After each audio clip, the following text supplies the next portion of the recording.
Good afternoon, ladies and gentlemen. Welcome to the first and educational series of Meet Experts Conference.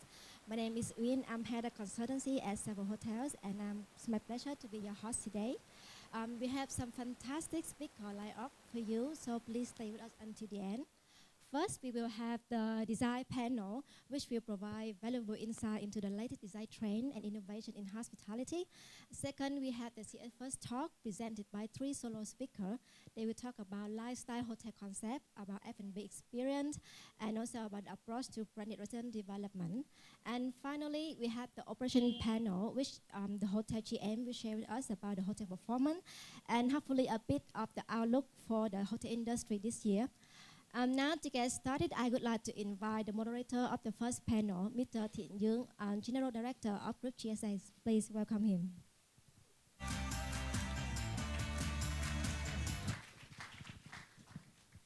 Thank you very much. I think you've got a treat today. I've got with me 5 very distinguished architects, and then we have 1 operator. Can I just introduce one person at a time? First of all, I'd like to introduce you to Clint. Clint, come on, please. Yeah, so Clint is the founder and creative partner of Blink Design Group, followed by Guy Cook, who is the part of WATG. Then we've got Greg from the Radisson Group. Matteo, part of Bitexco Group. And then we've got, last but not least, Mark Petrovich of Archetype.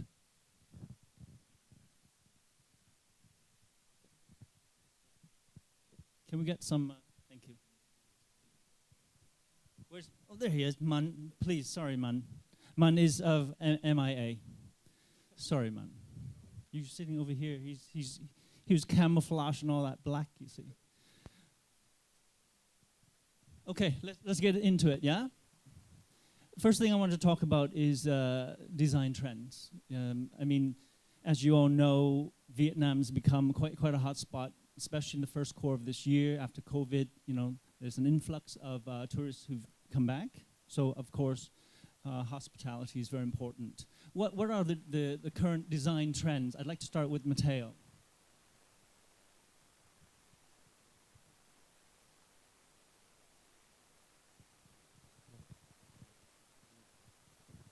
Hello.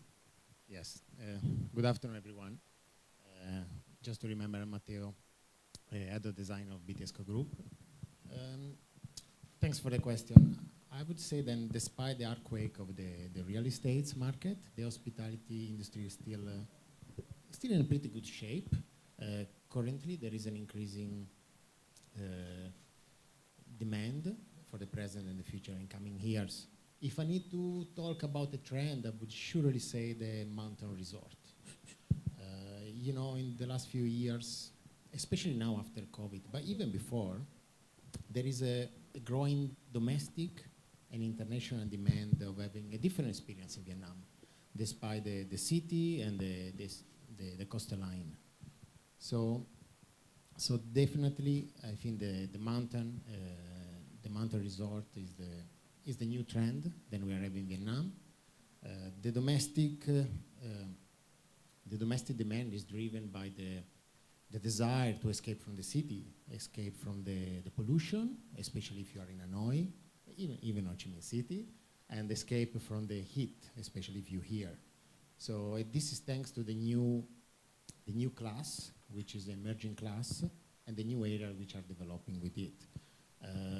I'm not talking about Sapa.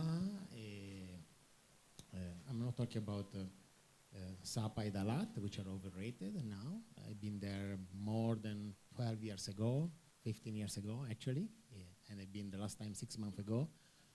And you know, the last time I got stuck in traffic for an hour in each city. So that's not definitely the experience I want talking. But if I can give you some suggestion here related to Vietnam, then someone else can say on the region. I'm thinking about in the north, the area of Ninh Binh, Dien Bien province, like Nha Lo or Mù Cang Chải. The Azang near China is beautiful, is fantastic area. and a bit far because we still don't have the infrastructure. And that's also why this new trend couldn't be possible to happen before in Vietnam. So it's a process that a country is going through. And in the south, Bảo Lộc, which I love it. It's a beautiful area. It's a kind of the Dalat, but still keep the instinct, the natural beauty. So I think this is where we're focused. As a developer and no other developer, we are focusing on this. And our duty now is to preserve it, to keep the unique biodiversity of Vietnam. So it sounds to me like Bitexco is looking at the uncommon areas, right? The kind of areas where generally in Vietnam you get a lot of developments in Phu Quoc, in Ho Tram at the moment, but you're looking in areas which are more remote, yes? Exactly. I cannot say the exact area, but yes. Can I bring it over to you, Guy? Because as a WATG, right? Yeah. Is a global company. So I'd like to hear from you about your influence or design trends globally. Thanks. Yeah, it's been a really interesting period post-pandemic, and to be honest, in the lead up to the pandemic as well. I think we really are seeing some seismic shifts in the way that the guest wants to experience hospitality. Yeah. Sorry. Hello. Okay. Thanks. Some seismic shifts in the way that the guest wants to experience their hospitality product. We were seeing it in the lead up, as I say, to the pandemic, but over the last couple of years, some pretty substantial changes have occurred, which is really exciting for us as designers. There's a lot of space for innovation. I'd say the major trend that we're seeing post-pandemic, of course, is an increased length of stay, the ability for blended travel to accommodate both work and leisure. What does that mean for our resorts? We're typically working in the resort space. Are our resorts set up for people who want to stay longer, who want to work whilst they're staying? In terms of both the guest room, incorporating workplace functionality within that, but also within the public areas as well, in terms of kind of co-working spaces and other components as well. But there's a whole handful of trends, I'd say, of a similar ilk, whether it's wellness and the approach to holistic wellness that every guest is demanding. It's no longer just the banyan trees and the six senses or the fusions. Everyone has a stake in the wellness game now. It's much more holistic, focusing outside of relaxation to mental wellness, physical well-being, environmental wellness, and staff well-being as well. So those amongst many others, I really think we need to stop and reassess what the hotel experience is for guests, and watch what's happening in the rest of the world as well as the guests start to come back to Vietnam, and make sure that our designs are effectively going to meet the needs of this future market segment. Yeah, I'll pick up on the thread. I'm actually going to be a little controversial. As some of you may know, I'm from the operator side. So, but I used to spend 30 years on this side of the fence, so I know it very, very well. I think one of the biggest interesting trends that's happening at the moment, and I think it's very pertinent in this current market, is efficiencies of our buildings. And we as operators are looking for how you as architects and how the industry is going to design more efficient buildings for us. And that in turn is because owners are asking us to be more efficient about our buildings and about the buildings that are built. The first question I get asked as when I walk into a room with a chairman, with an owner, is how much is it going to cost me to build it? And it's very important that we whilst focusing on experiences, and that should never, ever, ever be compromised in this adventure for or this search for making more efficient buildings. That shouldn't be compromised, but what we should be doing is looking at ways that we can create great guest experiences, but also create extremely efficient buildings. We're doing a lot of it in Europe, for example, where one of the things we learnt through COVID was to have multi-purpose spaces. Where we don't have meetings and event spaces, we created what we call hybrid rooms, convertible rooms. So those rooms were used for multiple different purposes. Now that's not necessarily relevant for the resort market, but for the urban market and the city market it is. And also in efficiencies in back of house. the area that you can save and back a house. So one of the trends that we are experiencing as an operator globally, but also in this region, is that our owners are asking us to be efficient in the way in which we build our buildings and we operate our buildings. So just to throw that one out there. Agree. We need to sort these things out. Yeah, I think efficiency is important, isn't it? But as architects, I believe Radisson do a lot of projects in the cities, more urban related. Have you completed projects, or are you working on projects resort based or beach, or as Matteo was mentioning, in the mountains or remote areas? No, most of our properties at the moment in this part of the world, in particular in Vietnam, are resort based. And interestingly enough, as a company globally, 13 to 14% of our operations are actually resort, which is completely in parallel with all the other big ones as well. So urban is more prominent for us in Europe and the first tier type of countries, but here it's very much resort based. Well, quite interestingly, I mean, as far as resorts is concerned, Man, I think you've Mia has done quite a number of interesting projects which are related to sustainability and actually biophilic as well. What do you think about comparing the relationship? How do you make a project very efficient, but at the same time creating a sense of green, sustainable? Hello everyone. Sustainability is the way how to use of material in harmony, good combination with its own function. For instance, in Beer Design Studio, we use a lot of hanging plant and play at the same time, not only a landscape itself, but at the same time we use it as a function of the sun shading as a tropical country. So it's possible to incorporate efficiency with green plants and that sort of thing. I'm sure, because the cost of the green you buy cheaper. At the same time, you need to buy for the landscape anyway. So why don't you combine with two function at the same time? More efficient. I've noticed that a lot of your projects, like for example, if you're talking about efficiency, sometimes there's corridors, and you would create plants so that the walkway is more interesting, isn't it? Just moving on, Clint, you're from Thailand, right? Are we sharing the mic? All right. Technically, no, but yeah. You're based in Thailand. I'm based there, yeah.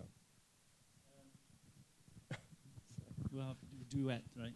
Yeah, so your projects are I think, a lot of landscape-based, and it's very important, I think, in tropical climate, isn't it? So based on that, I just have a question, right? Because a lot of these sustainable projects, you're always talking about, what do you call it, carbon footprint, right? And then there's these other words like biophilic, biodiversity. What do you think about these trendy words, and how do you approach it? I mean, for us, it's always been about actually trying not to follow trends, because I think when you follow a trend, you become obsolete sooner or later. So I think we always, as designers, try to create something timeless that just stands, withstands time. So, and that's the same approach we use not just here in Vietnam, but throughout our work, whether it's Asia or Middle East or Europe. Yeah. Mark, I think Archetype in Vietnam used to be, quite small, but in the last decade, I think you've expanded globally, haven't you? So, how do you, using your experience globally, how does it affect your design in Vietnam these days? Well, first of all, thank you for noticing that. Yes, the activity has do my research. The activity has been picking up. Well, we're trying to basically use the experience and what we have been applying ideas on other countries to see if it's applicable in Vietnam, or something that we haven't seen in Vietnam, bringing something new. And one of the things that you were saying is efficiency is definitely something that is applicable everywhere. for sure. So single usage of rooms is no more a common thing, like lobbies, for example.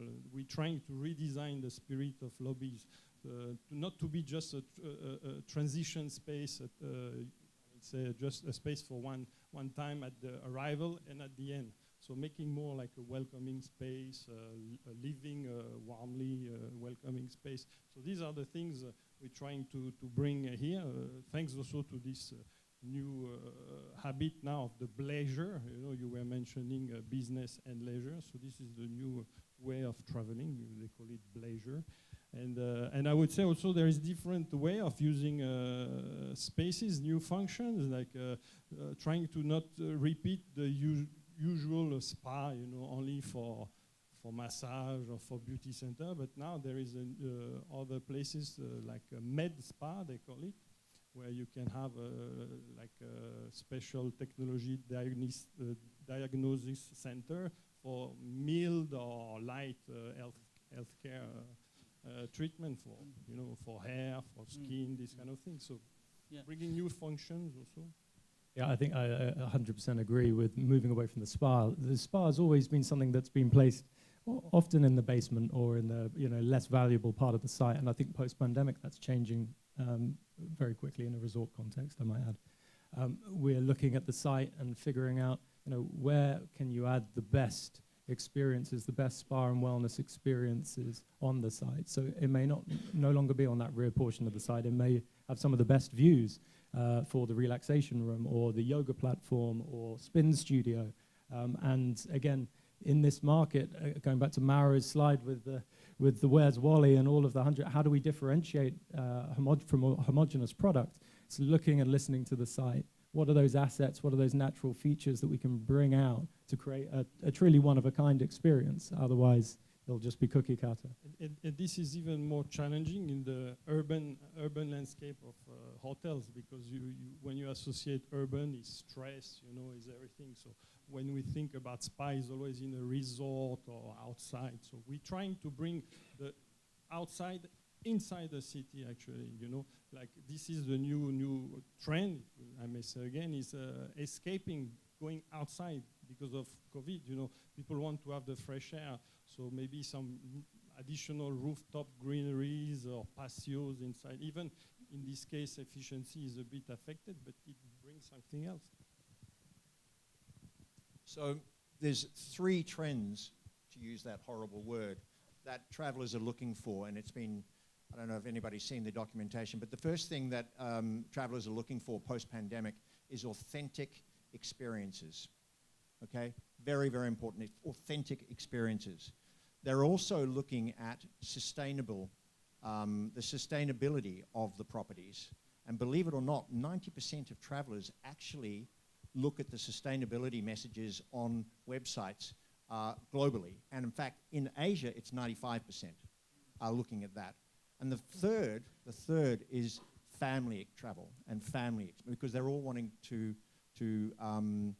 travel with families. So, you know, when we start talking about trends, when we start talking about directions, where we should start is what are our customers looking for? And there's three things that we have discovered that are very, very important to our customers and that we're very much focusing on. I think coming as an operator, you're absolutely correct. I want to touch on those 3 points that you just mentioned, right? The first thing, let's talk about sustainability again. Now, Matteo, you before representing Bitexco, you yourself was an architect, I understand, right? So yes. Now, how important is it to to have the lead or the lotus or the edge for sustainability? Is it important? Yes, it is very important. The client, ourselves, and our customers, buyers for apartment or on hospitality, they are looking for it, as we just mentioned about. What I would like to emphasize today is that here in Asia, we always talk about lead, which is important, is great, and I wish we will implement more. But actually, lead has not been thought for this climate. So we are in Vietnam, in Southeast Asia. So for me, it's very important then the local code, like the lotus. The lotus will grow. I know I was part of the beginning 12 years ago. I know you also was involved on this, much more than I was. And I think we should develop our own tools to make the building more efficient. So do edge, lead is great. We have to focus on it, do more and more. But actually, for certain aspect, we should actually shift because some solution actually is not the best for the Vietnam, you know. But sometimes because we have to show, then we have to use the lead and the platinum, we have to go with that solution which has cost implication, you know, because we have to import material. Vietnam is still not in that level. And I think the country, we should have a switch in our mind that actually the local code actually more important than the global code, if we reach the standard, of course. So Vietnam is on the process, is growing, and people start to have a major awareness of this. And I think we're going the right direction, but we should have a bigger push for it. Yeah, as an organization, we recognized that local was very important. And in fact, through COVID, we needed to do some things through COVID because we weren't building quite as many hotels as we were during the pre-pandemic. So we rewrote our sustainability message. We did a whole bunch of things. We went to COP26 and we made a whole bunch of commitments to be carbon neutral by 2050. But what we did is we rewrote our sustainability standards, and we have what we call Build Planet and Build Planet Advanced. And what we've done is we've actually said, you know what, Mr. Developer, you in your local region, you can meet Edge, you could meet Lotus, you could meet Bream, you could meet Lead. Okay, and we created these bands that said this is Build Planet and this is Build Planet Advance. And we recognize that buildings are built for different environments.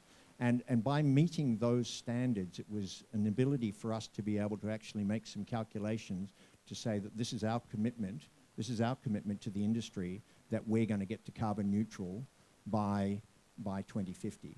So it's very important that we recognize that for sustainability, it is very much about local, and we should do every part that we possibly can. And we think that by making it flexible for owners to be able to reach that they can then partner with us to be able to get to those targets. I just want to go to the audience and ask, you know, are there any representatives of developers here looking to develop hospitality projects? A few? Not many, huh? Sorry, you're all being shy. Man, I have a question for you. You know, a lot of your projects, I don't think they've been registered with one of these certification, but you apply a lot of passive design to your projects, yeah? Can you tell us more about that?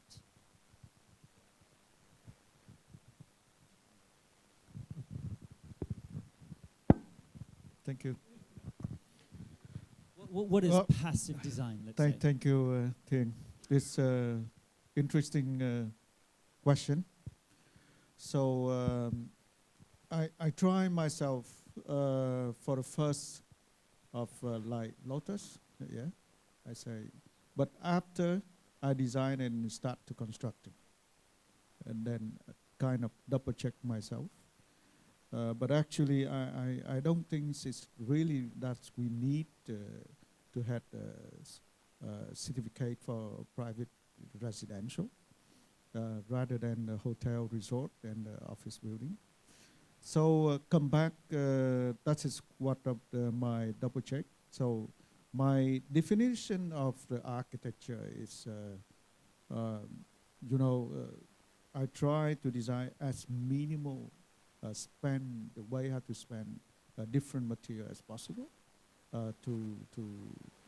but then the design process have to work as well and go through all the scenario, and at the end that you don't eliminate many as much different material as possible, so that I allow me to have to work on a lot of spaces and then bring the nature into the interior, and a lot of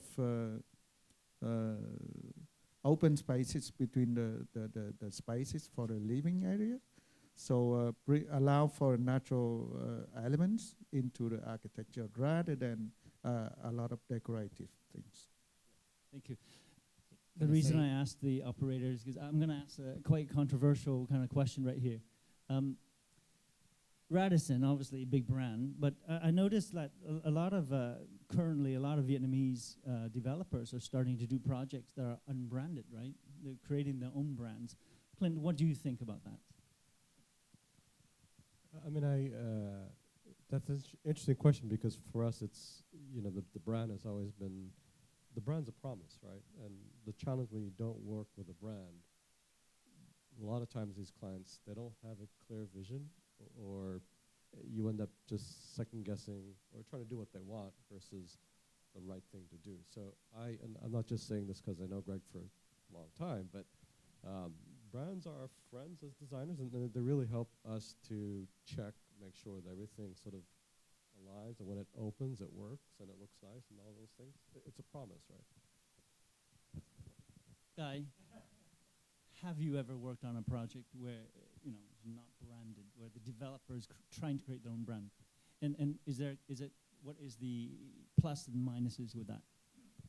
Sure, yeah, of course. We've worked on projects where there isn't a brand, and I think for somewhere like Vietnam, there's definitely a space for both. There's a space for great unbranded product, and there's a space for the brands, and that, I know that's the diplomatic answer, but I think where the most interesting space is probably in the middle, you know, where the international brands are bringing their soft brands and bringing their lifestyle brands to the market, where, you know, it's great for us as designers because, you know, we can have put our own innovation, put our stamp on it. You look at the soft brands, they work very well in this market as well because you're not constrained by the brand standards of some of the more luxury classic brands. So we're able to design luxury for less in that respect. You know, you're not stuck to 500,000 plus, you know, per key construction costs. You can do some really interesting things with a lot less when it comes to the soft brand and the lifestyle brands. You're not making me nervous at all. We during COVID actually created a completely soft brand for exactly that purpose. So Clint can have his own brand and do his, and we know that Clint's going to build great hotels, and we're happy to put an affiliate brand onto that, which we created called a member of Radisson Individuals. So Clint's Hotel is a member of Radisson Individuals, and we have a certain level of standards, which is, interestingly enough, not about design and aesthetics, but about the safety and connectivity of our guests. And from that, as long as our guests are safe and you're meeting those standards, which are not our full brand standards, by the way, they are almost local standards with a couple of, in fact, this is what I call 3 golden rules for our fire life safety. That has enabled us to partner with a number of individual owners. In fact, it's one of our fastest growing brands in Europe and in this region, because it enables owners to be able to keep their brand, which they may have built over the years. They've obviously suffered a little bit through COVID, but now they can actually plug into Radisson, our booking systems, 150 million members, and they still keep their own identity and their own operation. It's typically franchise, but we saw that opportunity mid-2021, and we think it's still a very solid. And back to your point about the local market, yes, there's a massive local demand for local hotels in Vietnam. The point I was raising in the earlier chat. You have to focus on the local market as well, not just the international market. So that brand helps. Let's just think about why local developers would want to develop their own brands, okay? You know, one of the reasons would be, you know, as a big brand operator comes in, they would demand a certain amount of money up front, right? So I assume that is one of the key reasons why they would go, oh, you know, do I need to put down that extra $2 million initially? Should I try to do it myself? Now, I'm trying to be controversial, of course.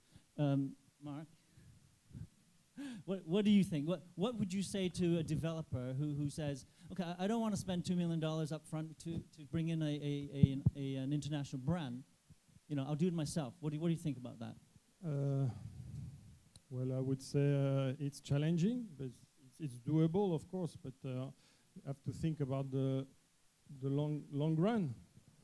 This is a bit of short-term vision, but you have to think on the long term. And one of the key success to have an operator beside the designer and the owner is to not only to think about the aesthetic, the guest experience, but it's all what is beside that. Usually the owner, they are not in this business, so who will tell them what is the space you need for operating your hotel? And this is sometimes we always talk about guest experience, but we have to think about staff experience. Earlier we were talking how to retain the staff and doing decent spaces for pantries, open spaces, natural light, natural ventilation for all the people working in a hotel is also make them more happy, more healthy, and then you get this reward back into the guest experience. So all this is a whole process. I always compare the team of designer, operator, and owner as a table with three legs.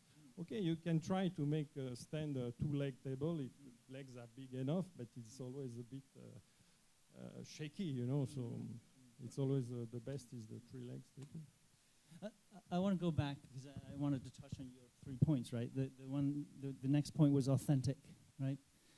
So, I mean, recently I went to a spa in Japan, right? And I walked in and everyone was naked, right?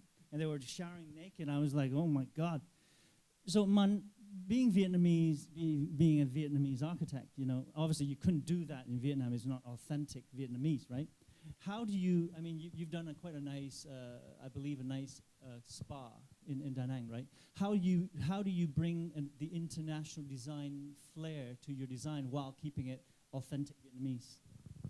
Well, I don't know myself exactly what is the definition of Vietnamese architect, by the way. So far, right? To be honest, what I really know is that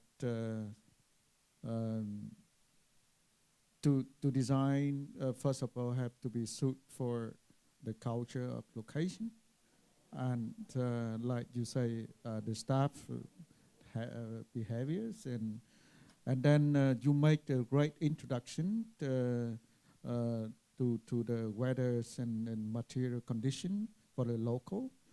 And by that way, I always put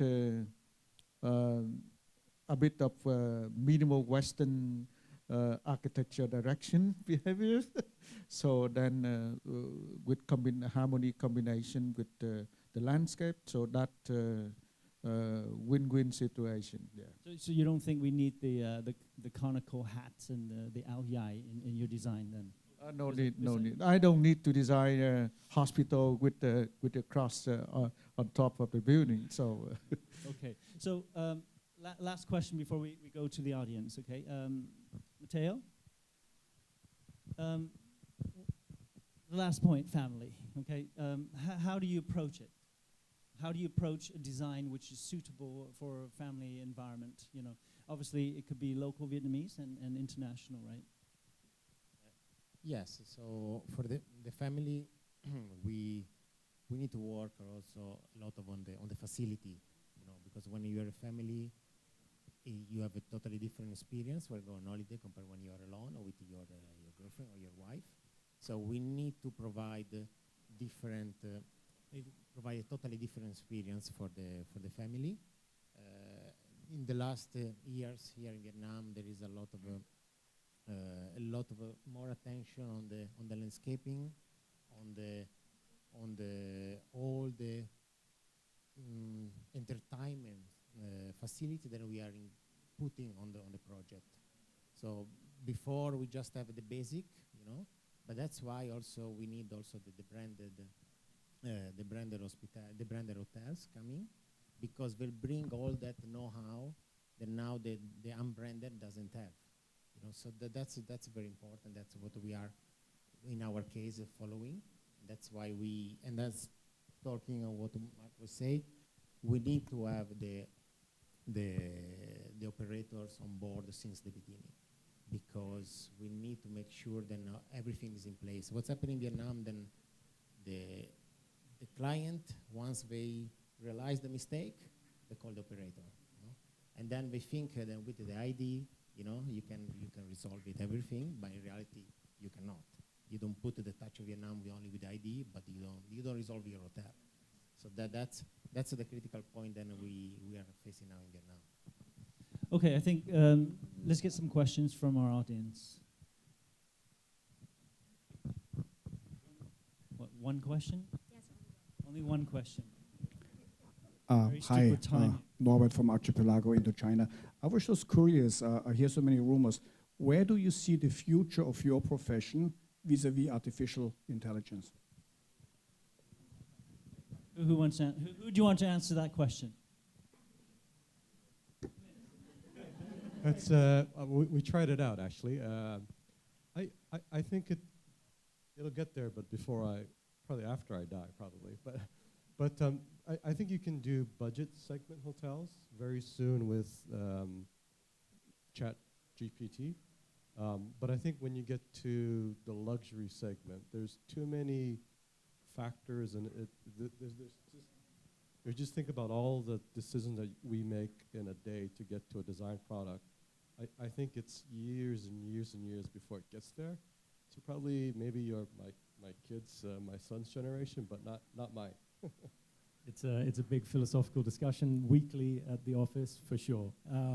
And we have these weekly sessions where the young junior members of staff will educate us and tell us what can be done with this technology. And it is phenomenal. We are already using it in our design process, but mostly in the early stages for ideation, able to create multiple iterations of a potential concept idea very quickly.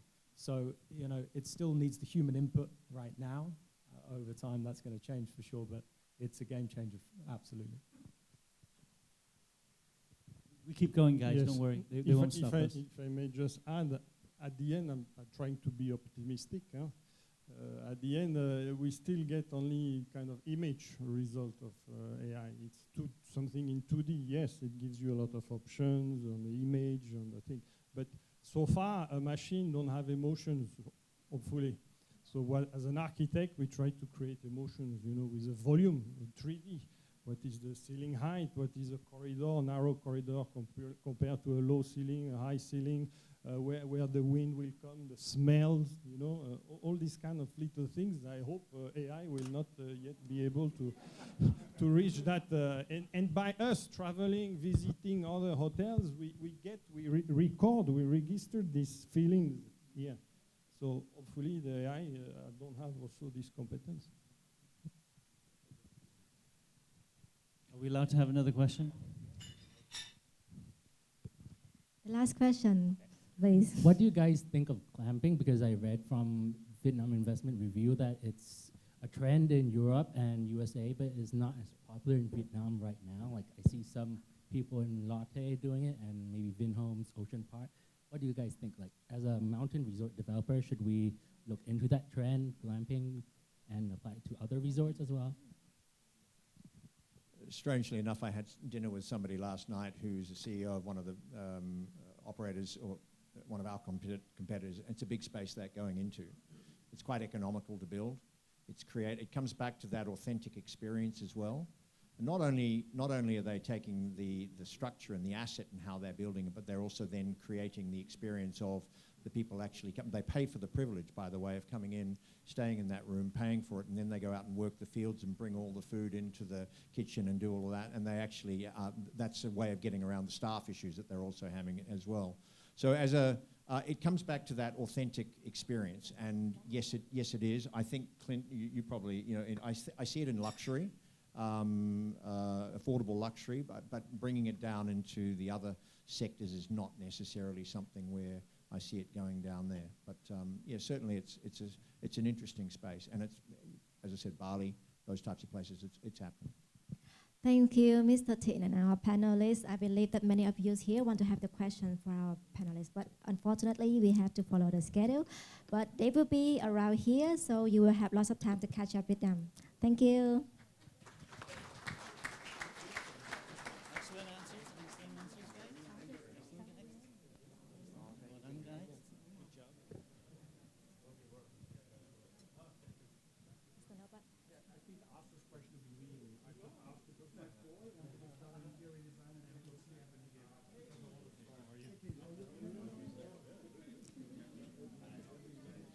Thank you, our panelists. So now we will move on to the next session, the CS First Talk.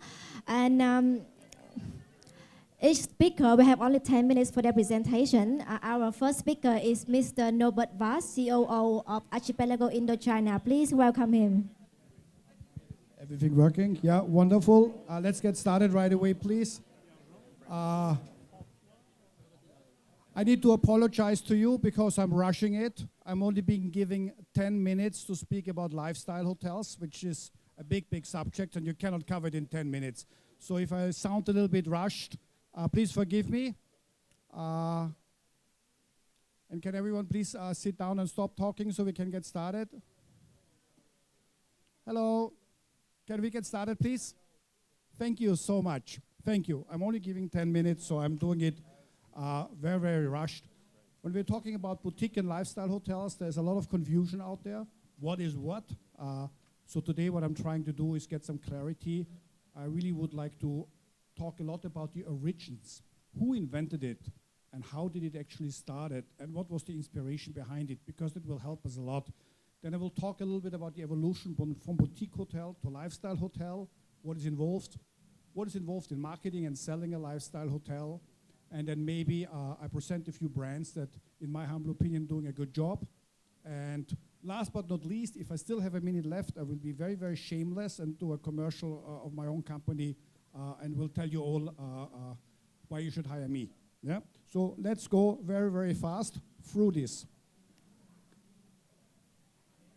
By the way, I see there's a lot of stylish people in the room, so I'm thankful about that. The stylish people are usually architects and interior designers.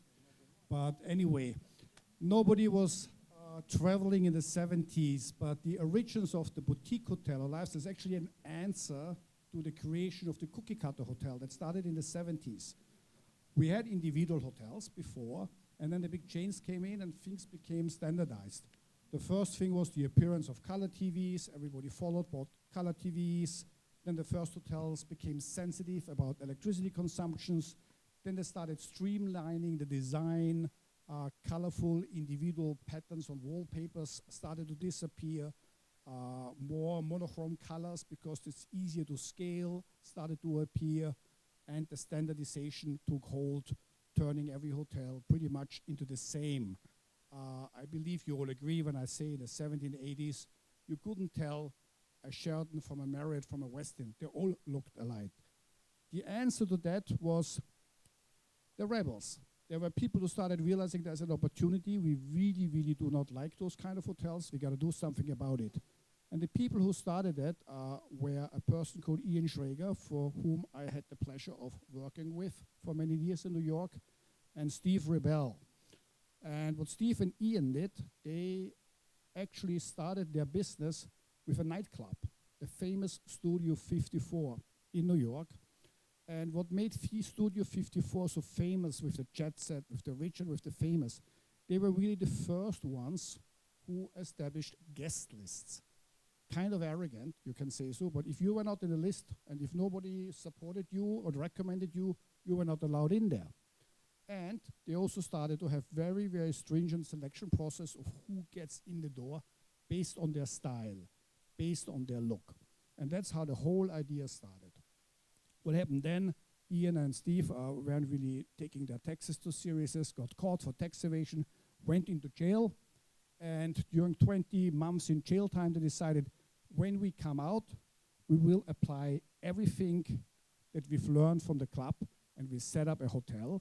And they famously called their project a boutique hotel. That was the very first time that the word boutique was used for a hotel. The first boutique hotel in the world was the Morgans on the Lower East Side in Manhattan. It opened in 1984. I used to work for Ian during that time, so I had a little bit to do with it, not that much. But just to let you know, one thing, for example, which they did very, very differently from anybody else is they didn't even hire any interior designers. They teamed up with a fashion designer, Philip Stark, if the name rings the bell. He became famous for designing Ian Schrager hotels and later even started a furniture line based on that. Originally, what did boutique hotel really mean? Originally, it really had to do with the design. It had to do with the size of the property. Today, Ian, if he hears that a 700-room hotel called itself boutique, he would probably have a heart attack. And those hotels, the first boutique hotels, were very much aligned with the fashion and the entertainment industry. That's where they found their crowd, their tribe. We'll talk about this a little bit later. Now, other people, of course, noticed how successful Ian was after the Morgans. He opened the Paramount on the 42nd Street, Times Square, and the boutique hotel conquered the world through being copied by other people, or we could say it more positively, inspiring other people to do something similar. The first person who did this was Barry Sternlich from Starwood Capital. He had at the time already, with the help of Morgan Stanley, bought Westin Hotels. He saw what Ian was doing. He was living in New York at the time, and he opened the first W Hotel on Lexington Avenue. When we worked in New York for Ian at the time, we looked at a W at a complete carbon copy of what we did, and I stand by that. I still believe that today. But hey, imitation is the highest form of flattery. The lifestyle, the boutique hotel then moved more into being called a lifestyle hotel. We need to talk a little bit about what lifestyle actually means, because it can mean different things, especially if you look at it as a noun versus an adjective. No, how does this work? Oops, I jumped one, please forgive me. So as a noun, right? The lifestyle of a particular person or group of people is the living conditions, behavior, and habits that are typical for them or that they choose to live by. Having said that, lifestyle can be a lot. Becoming a hippie is a lifestyle. But I don't think a hippie would stay at a lifestyle hotel, right? Wouldn't he? So when it comes to adjectives, it's a little bit different. Lifestyle magazines, lifestyle television programs, and lifestyle products are aimed at people who wish to be associated with a glamorous and successful lifestyle. That's what we understand as lifestyle, as an adjective today. A lifestyle hotel wants to have guests that want to be associated with a glamorous and successful lifestyle. That's a lot to be said about lifestyle here. Now, how did we get from boutique to lifestyle hotels, and what is the logical evolution? It's a little bit difficult. I need to rush through it. But we have to talk about design, location, uniqueness, and excitement first. Design, pretty obvious. You have to make an effort. Sophisticated, modern, minimalistic has been the rage. Lately, neo-Gothic is also acceptable. Just look at the Bill Bensley design. I wouldn't call that minimalistic. But in addition to that, and there it comes in, there's a need for functionality. Things still have to work as a hotel. They still have to be functional. Function or design follows function, basically. When it comes to location, that's very important, because I find it sometimes really enjoyable to see what kind of lifestyle hotel development ideas developers have. You cannot put a lifestyle hotel in the middle of an industrial district or in some boring location in the middle of nowhere. It just doesn't work, right?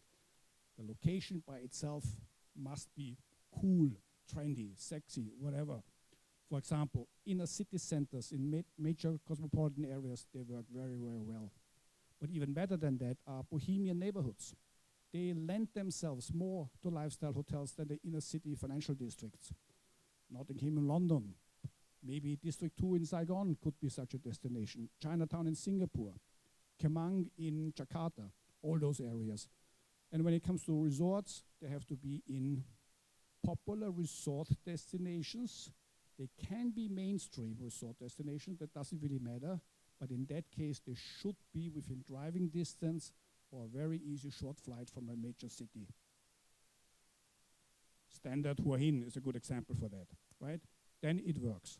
Or they're in extremely remote locations, like many Alilas, the Alila at Oman or something like this. Real natural hideaways. That also works. Lifestyle hotels have to be distinguishable. And that makes it a challenge when the big hotel group is trying to scale it to multiple properties. How do you do multiple lifestyle hotels and keep each of them distinguishable, not just the brand? That can only be achieved through smart design and incorporating the culture of the local location. We heard a lot about this from the previous panel. They talked so much about localization. Extremely important, yeah? Especially if you want to scale lifestyle hotels, you need to keep that element because each hotel has to be unique.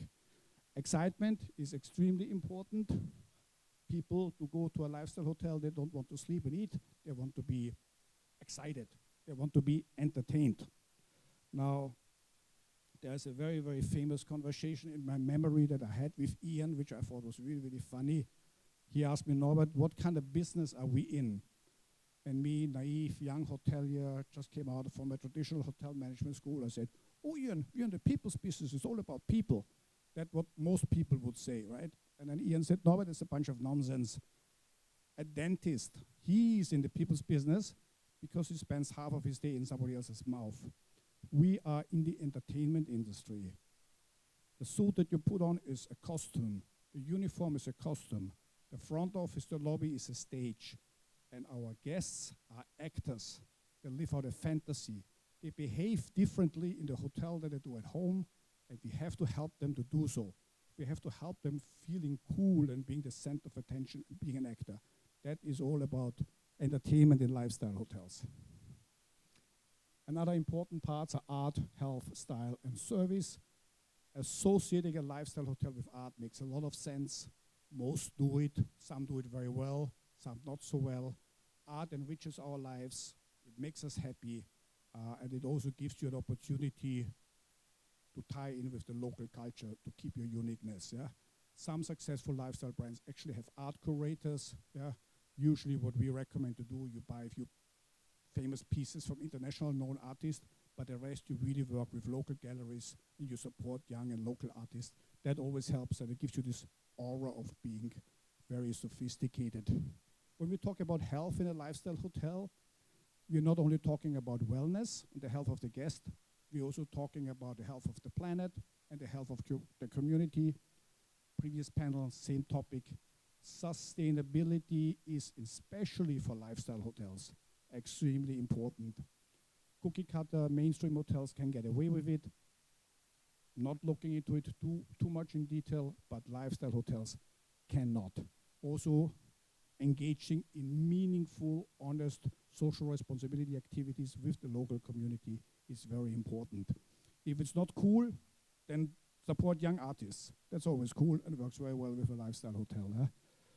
Service again needs to be personalized. I will not dwell too much on that because we're running out of time. Trends. Your hotel, your lifestyle hotel, should be a trendsetter. If that is not possible, because it's not always possible, then you should at least be in the know, you should know what's going on, and you should be an early adopter. You should spot trends and adjust to them, which again means that lifestyle hotels have to be extremely flexible. Don't come up with a bar and restaurant concept and expect it to work for the next 6-7 years. You know, you have to be inventive, you have to be ready to change things. CapEx improvement investments in lifestyle hotels are far more important than they are in mainstream hotels. Space, individualized and community space. The times of the boutique hotels where rooms are very small and you could get away with it, they are over. Lifestyle hotels now have to have a lofty feel to them. They have to be spacious. Guests need to have areas where they can interviews, conduct meetings, do their laptop work in privacy, but then the public space, and that's a real challenge. That has to become a space that attracts the kind of crowd that you want in your hotel, that then again creates the buzz. We did that very well with Ian Schrager, Hotels Asia de Cuba at the Morgans was by the time, but you couldn't even get a table for half a year. Leonardo DiCaprio was there every single night when he was in New York. It was the coolest place in the whole city. Talking about the public, that's very important. By public, I mean, who do you want to go with, right? Because a lifestyle hotel is not for everybody. And you shouldn't be afraid or embarrassed or unhappy if there's people who are negative about your hotel. Oh, I don't like it, it's over the top, it's arrogant. That's cool, that's cool. Calvin Klein once said there's no such thing as bad PR as long as people talk about you. You want to attract a specific crowd, your crowd. the crowd that subscribes to the kind of lifestyle that you're providing. That's what I mean by public. Service is a lot about hidden elements. In the know service, anticipating guests' needs, lighting, touch, creative hospitality concepts. There's a lot of very, very little elements that are important in a lifestyle. Ian was very particular about, every chair in the lobby had to stand in a particular angle, and it was just a little bit off that angle, he would freak out and start screaming and yelling. He wouldn't allow luggage in the lobby and all kinds of things. You have to be really particular about the details, and you have to stick to it and be really strict with it. How do you sell or promote lifestyle hotels? Well, you need passion, a certain look and feel. You have to develop your own language. Details, we'll talk about this a little bit more. And then the most important, in my humble opinion, is the in the know factor. And then something I would like to talk about because it's very important nowadays. Confidence versus arrogance. There is a thin line, and you easily slip into arrogance if you're not careful. Passion, pretty self-explanatory. If you're not passionate about what you do, if you not really believe it, if you're also only in it for the money, don't do it. Or hire people who really are into it. If you open a whiskey bar, make sure that your food and beverage manager, if not you yourself, is a whiskey junkie himself. It makes no sense if you do not believe, if you're not passionate about it, then don't do it. Lifestyle guests, they spot a fake very, very soon and they walk away and never come back. Look and feel, I like to compare it with software of certain programs where you have software designs. They usually have a graphical interface, moving parts, navigation tools that all have a certain look and feel to it. The look and feel really covers everything you can see and touch. And it needs to do so in harmony with the concept. Easier said than done. Now, language, very quickly, develop your own language. Vocabulary is important. Apply words like sophisticated and quirky words like, for example, adorned, amiable, balanced, cosmopolitan, curated, exclusive, fashionable. My favorite one is nestled or intimate. Do me a big favor, never use the word luxury. Luxury is the antichrist of lifestyle hotels, yeah? We do not use luxury, that's boring. We do not call our rooms deluxe and standard and superior rooms. We leave that up to Marriott. But it's not lifestyle. You have to come up with something different. Details are very important again, not only in the design, but only in the delivery of your sales and marketing materials. Develop your own font. Ian was famous for that. We had our own handwriting style. And that's really important as well. But the most important is the in the know factor. I said before, we are not really interested in a general public. We don't really mind if some people don't like it. We go after a specific crowd, and we have to be in the know. Who are these people? How do we influence them? Where do they go? What events do we need to sponsor? Things like that, right? If I would be a lifestyle hotel, I wouldn't sponsor High Cap, but I like to sponsor this event because it's run by a cool dude like Mauro. Is he here in the room? Oh, anyway, I'm only joking. Confidence versus arrogance. There is a little bit of a backlash against lifestyle brands. They're sometimes seen as arrogant. That has maybe also to do with the initial kind of like lists that Ian had in Studio 54. It was easy to get in. If you weren't cool, you were allowed, and da-da-da-da-da. Some people feel left out and then become haters. It's okay, but we also need to realize that there's no more room for arrogance in our business. We have to replace it with confidence. We should be gutsy and confidence, but we can only do that if we actually are in the know, if we are actually passionate about what we are doing, if we actually understand our crowd, then we can be confident. And by confidence, it means we do not need to bend over to tour operator demands on wholesale rates.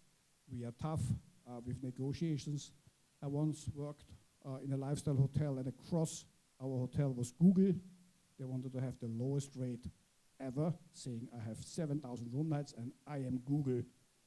And I said, well, but we are the nicest hotel, and the kind of people who work for Google will want to stay in your hotel. So actually, I'm going to charge you more than the other companies. At the end of the day, we got what we wanted. Yeah? So you can be confident about what you have. You also have to be extremely confident about the kind of people that you hire. Not everybody is suitable for a lifestyle hotel. Now, a few brands that do it very well. I think Alila, they started extremely well. That's why Hyatt bought them. You see a lot of the things that we've talked about.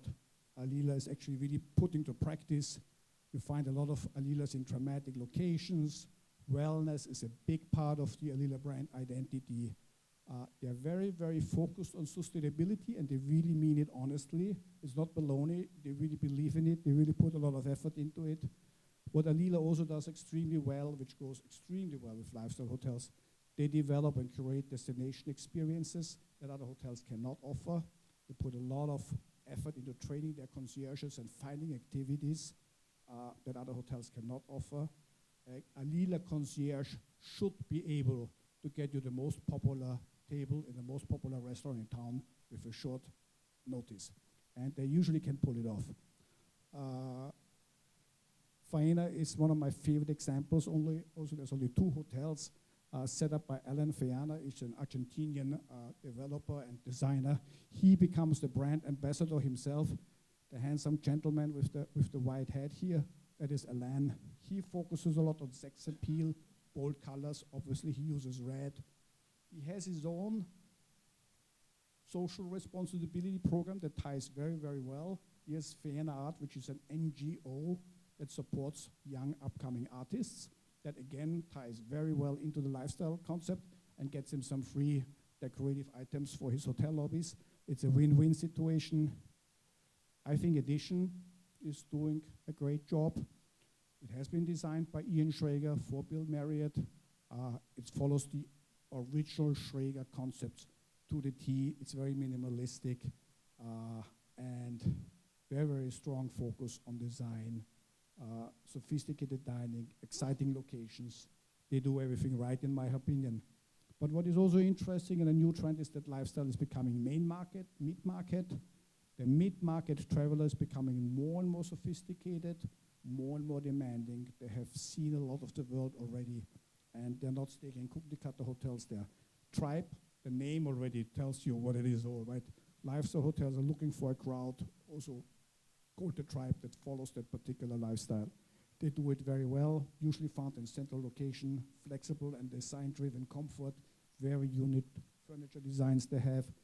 I believe for even a younger audience, 25-hour hotels doing extremely well with very young and edgy concept, and a well-balanced hotel in terms of being edgy but affordable at the same time. We too, my company has a 2-star budget brand, which can always be called a lifestyle hotel because it's so design-centric. We always say good design doesn't have to be expensive. It only has to be creative. Hotel Indigo is InterContinental's answer to the lifestyle concept, and they also do a pretty good job. No more talk about minimalism here. It's all about color and playfulness, exciting location, unique dining. Each hotel has a very distinctive local personality with IHG. Our little privately owned company that is operating in Saigon and Jakarta, we have 2 brands for everybody interested in a lifestyle hotel. One is called The Collection, which is basically, we provide basic management oversight and the global distribution system, which most individual lifestyle hotels cannot compete with. So it's a collection of independent hotels. And Huxley is our branded lifestyle hotel. Another thing which we do in Huxley, which other people also do, try to avoid the word hotel. Yeah? It's not the Hudson Hotel or the Paramount Hotel, it's the Hudson, it's the Paramount.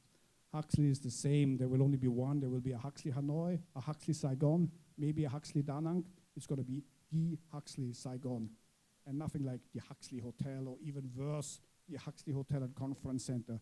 That just doesn't fly with a lifestyle hotel. Here just a few pictures of some of our collection members and some of the attributes of Huxley, which is very artistic, very bold, very I think it's the coolest thing since sliced bread. But anyway, that's just me. Hopefully you agree.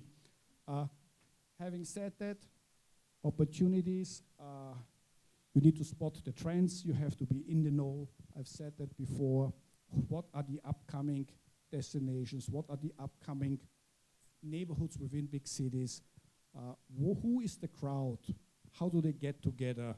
How do I teach them? And in order to do this, again, you need to be in the know. You need to know what kind of events your people, your crowd goes, what you can sponsor. If you go for a really, really hip lifestyle brand, maybe it's not a good idea to sponsor the Mercedes-Benz golf tournament. Yeah, you have to think with what brands you want to affiliate yourself with. Create word of mouth. You need to find out the niche media that you need to work with. Referrals and network is really the #1 source of business for lifestyle hotels. Yeah, having said that, I apologize again that I had to rush. There's so much I would like to talk about it, and I just say thank you for listening. Thank you.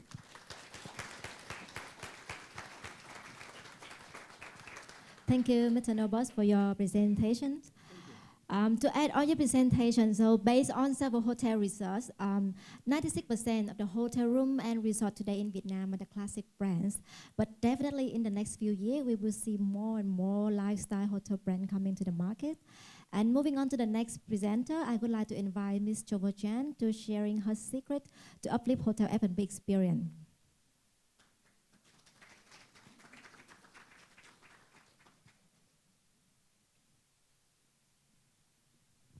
Good afternoon, everyone, and thank you for the kind introduction. So I'm also going to be talking about lifestyle today, but I'm going to be talking about lifestyle on the restaurant and F&B front. So just, a little question to perk up the audience a little bit. I always talk to rooms full of chefs and restaurant owners, so this is a very different audience for me. I'm going to do a little bit 1 minute or later to kind of show you and, shamelessly plug myself in as well, of course. So just a little quick question to the audience. What do you guys think about when you think of restaurants inside a hotel? If you're a GM, you cannot talk about your own restaurant. Feel free to just say something. Just say an adjective that describes what you think about restaurants and F&B concepts inside hotels, especially in Vietnam. Boring. Ooh, painful. Okay. Predictable and boring, right? Sorry, GMs. But yeah, you have your all-day dining. You kind of have, before F&B, I actually studied in a hotel school. I studied in La Roche, and then I cut my teeth in hotels in Asia, Mandarin Oriental. And I remember we had always the 1 Michelin star steakhouse and the 2 Michelin star Cantonese restaurant. And it was always a Michelin star here and always quite stuffy and boring. And I said, ugh, I would never eat there. So yeah, same thing for me. It was very boring, predictable, fancy, and I didn't enjoy it personally. So today we're going to be talking a little bit more about lifestyle F&B concepts, just kind of carrying on from the last speaker. So shameless plug about me, for those who don't know, I've been writing about the Vietnam dining scene, culinary scene for the past 2 years, and I write everything from trends to new restaurants. Every month I write about 10 new restaurants that are opening in Saigon. I always am very involved in attending a lot of the new openings, and I write about any of the culinary activations, from gastronomy prizes to the craft makers who are making delicious chocolate in Vietnam, and how, and not just about what to eat, but why it matters. So I also judge multiple F&B competitions in Vietnam and attend many awards. So I'll be talking to you about this sector that I've been very diligently writing for the past 2 years, and what those trends in Vietnam are. So the blog is jovelchan.com, and for anybody who wants to be in the know, I write a newsletter about everything F&B in Vietnam as well. Cool, moving on. So one of the biggest things that we actually see in Vietnam, and I'm sure that you guys all know this, being in the country itself and being exposed to the very young social media friendly consumers, is that everybody treats food here like a status symbol. It's all about taking photos of the brands. And this is actually from the newly opened Arabica Insight Cafe apartment that just opened about a month ago. And every time you go in there, and every single brand that opens up in Vietnam, everybody rushes to go there to just show that they've been there. And that's a new thing that's happening all over the world, right? It's not just in Vietnam. Food is the new status symbol, and there have been multiple articles that are written about it. It's not even about Chanel bags and anything anymore. Being in a place where other people are and being able to experience certain brands is now the new flex.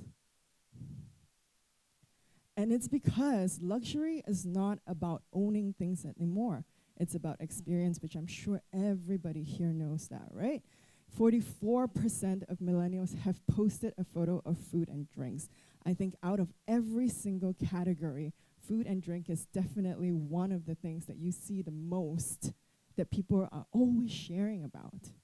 And of course, I didn't know this as well, but 52% of all millennials would rather attend a food festival than a music festival, which really shows that food and something that they're able to actually consume and call it theirs and something that they can actually possess and have a choice over, as compared to like a music festival is super important, right? So we're talking about what kind of food. We're talking about indulgent foods and experiences. Some of you guys are cringing because I'm sure you've seen, some of these things happening, right? A little bit of that Salt Bay. Stunning design and interiors, brand values, story and concepts. Increasingly, one thing that I really like and see is that menus are now individual notes and letters to people. When I go to restaurants, I see fine dining menus, and it's not about the caviar or whatever that's on it anymore, but every menu has my name on it. It has a little note that's written on it, and I find that so special. So we're talking about the brand values and the story and this idea of social dimension and community. One thing that you see in the restaurant industry is everybody wants to treat their guests like guests to their home. This idea of inviting people in and making them a community is something that we really see in the restaurant industry. So really bridging this social dimension and community in the restaurant industry is actually something that I see a lot more, and this personalization. So let's look at a few of the factors that are driving this new segment of, I say, lifestyle-driven F&B concepts, right? What's driving the experiences? So of course, you guys must know as well is that post-pandemic, I know for a fact that there was this need to all of a sudden shut off all this monetary, very materialistic needs and reconnect with what's important. That's been something that has been accelerated, of course. So we look at millennials wanting to spend more time with their loved ones, creating memories, and more importantly, connecting better with their friends and the community and people around them. So I believe in the design panel, we talked a lot more about authentic experiences and the rise of family travel and sustainability. All of that we also see in F&B. We all see that people want to come together more and really experience things together in a very unique and authentic way. These are two things, two snippets that I actually took from an experience that's offered by the Capella in Singapore. And I thought it was really interesting because I think this was a really recent phenomenon where the Capella started offering some of its guests through their cultural guides and ambassadors, an insight where they bring their guests together with the people in the hotel, to offer experiences in Singapore. So I thought this was really telling of how hotels and hospitality institutions are moving a little bit into this experience economy as well by offering really unique activities that are actually led by local experts. So it's bridging this, bridging the locals and also the guests to have greater experiences in the hotel and in the country. So it's called Capella Curates, for those who want to know. And of course, if we look at social media nowadays in Vietnam, because of what I do, I'm in like 1,000 Facebook groups, F&B Facebook groups from Bình Dương to Saigon to Hanoi to Can Tho. I'm in every single F&B group out there in Vietnamese and in English. So I don't know if you guys know, but there's not a lot of lifestyle F&B media in Vietnam, and everything trends in Facebook groups. You guys know this, right? Facebook groups are like the source of information for what's happening and what's open.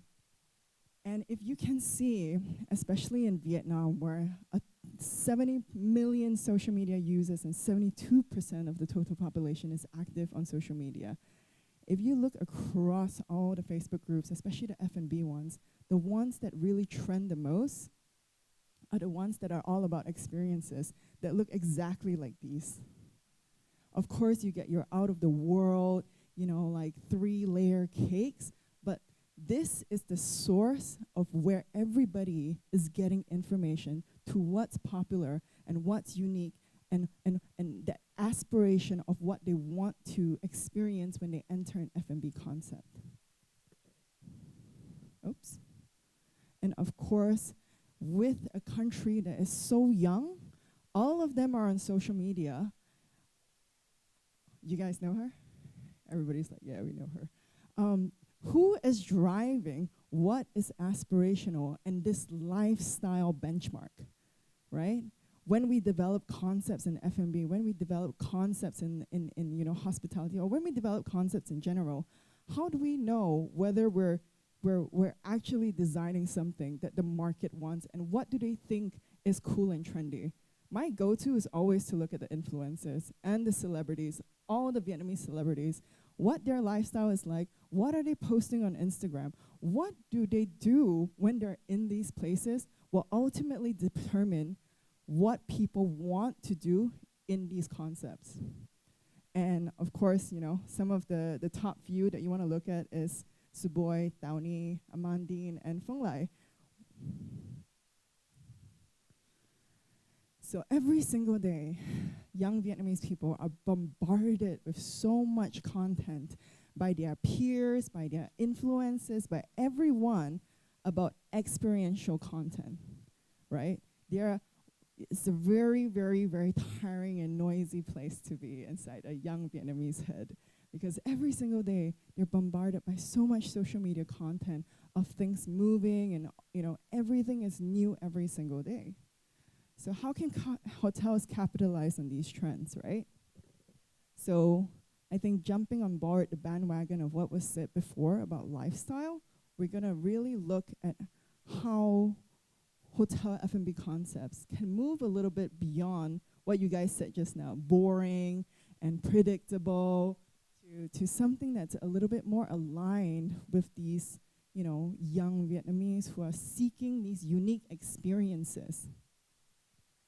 So let me ask you something again. Let me ask you guys something again. What is one thing that hotel guests, I'm done. All right. I just quickly get one second more, okay?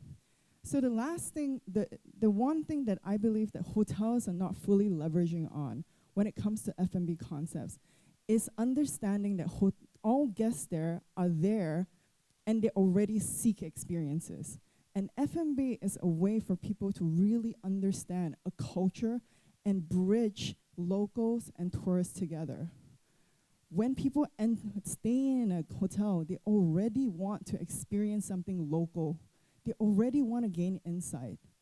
And I know this because I started doing culinary and food tours for largely a lot of hotel guests. And every single thing I do, I show them a leaf, I show them something in a little bit of chocolate, you tell them a story, they are blown away. But why do they choose to leave the hotel when all these experiences and all the locals are inside the hotel? We are looking at a group of people that really travel to a country to really want to know what's happening and meet people in there. Yet all the concepts are 1-star Michelin steakhouses. So it's no wonder people find them so boring and predictable, right? And building trendy, experience-driven concepts that target locals and appeal to foreigners. Why is this? If you look at Barson at Le Méridien, I think that's a really great concept to look at. An increasingly new bar. So Barson is down here, and that is Ruti in the Miss Hotel Dong Khoi. I really like these concepts a lot because they are built for locals. They are really part of the trends in F&B in Vietnam. All right, Mauro, should I stop now? Okay, this is the last slide. This is the last slide. Oh, sorry, Mauro, this is scary. And I think that they've really done it right because their hotels have really nice prime and central locations. They're all both in D1. Rooftop bars, panoramic views, they have great facilities, and they use unique local ingredients. And the reason why, and when I go there, I see a lot more hotel guests going. As opposed to your typical rooftop,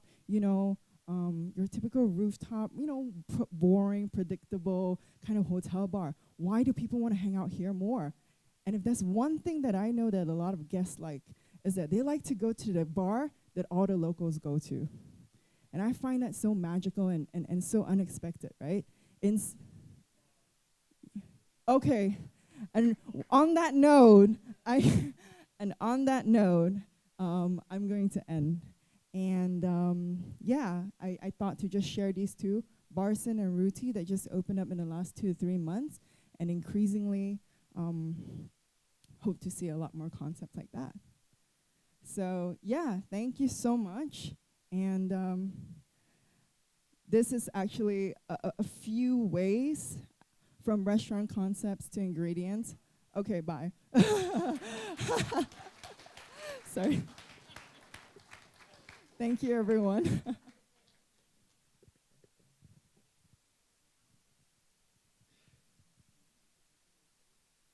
Thank you, Jovel. So now we're moving on to the last presentation before we get to the operation panel. Please welcome Mr. Lê Thanh Huy, Creative Director of Eurostyle.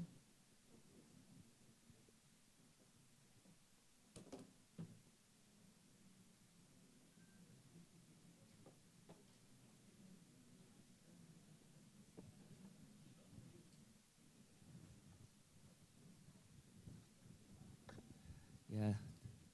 Hi. They say that I only have a 10 minutes, so I need to go fast. Good evening, ladies and gentlemen. Warmest greeting from Eurostyle. We provide one-stop, top-tier D&B solutions in high-end segment for both customer and developers. My name is Willie, and I'm a creative director from Eurostyle Studio.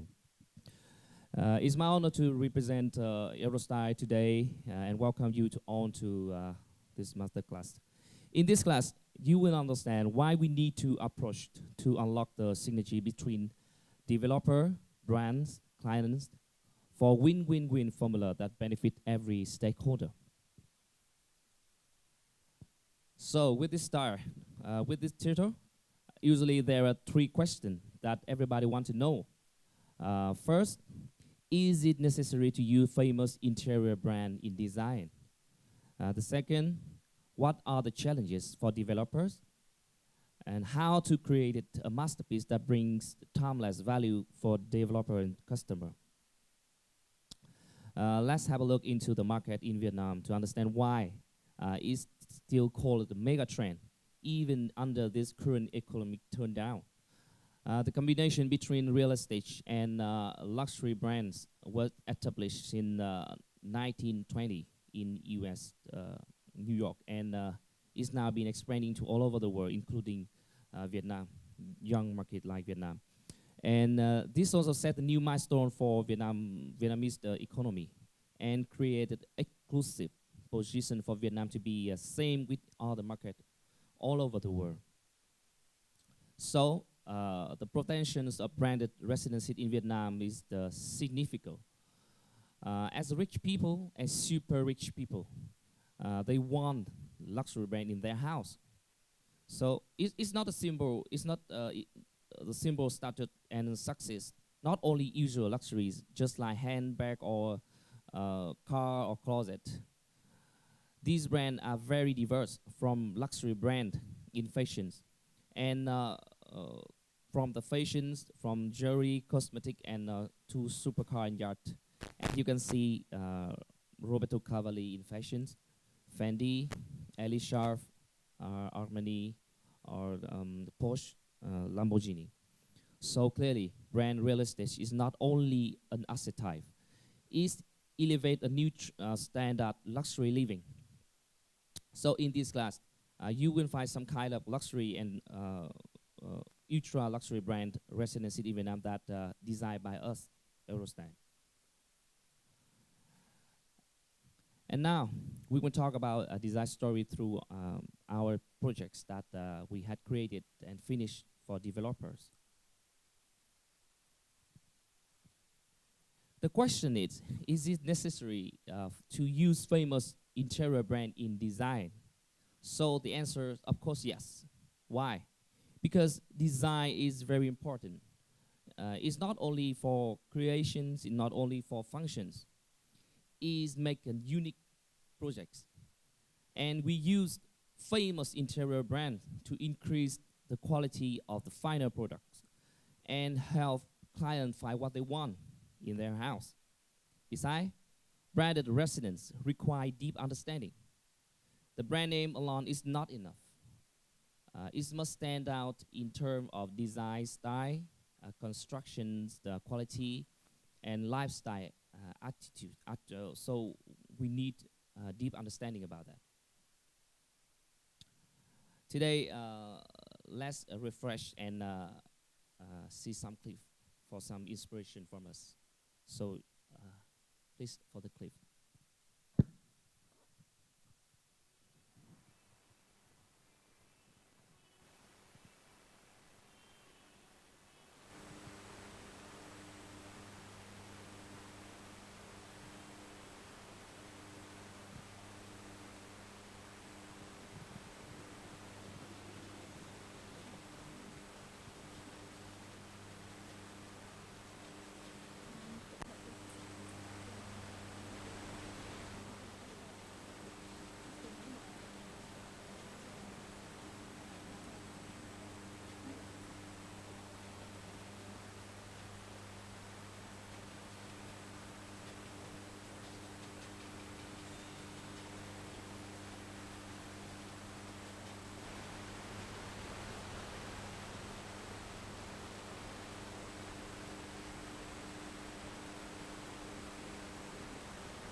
So thank you. This project is one of the beachfront villa in Nha Trang, Vegas City, by KDI Holding. This very super luxury mansion with the international standard, 6-star, and is located in on the Billionaires Island in Nha Trang.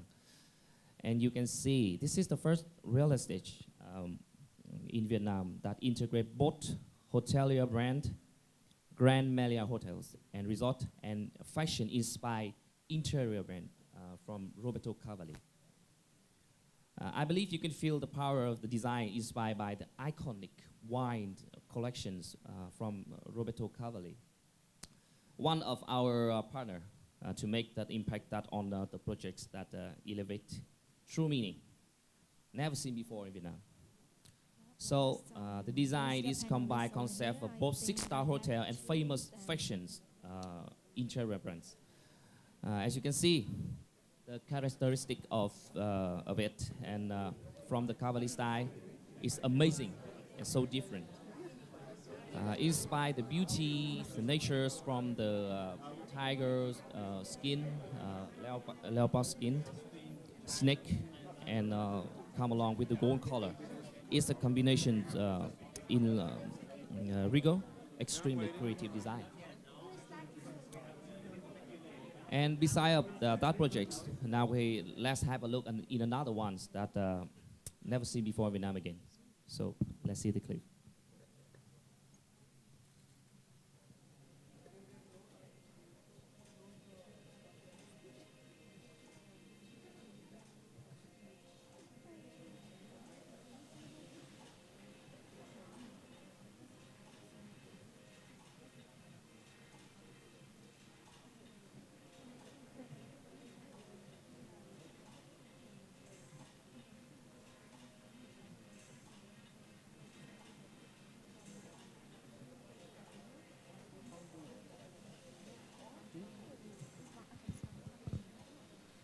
The other panel just started, so it's good. Okay, after this one, then with the panel.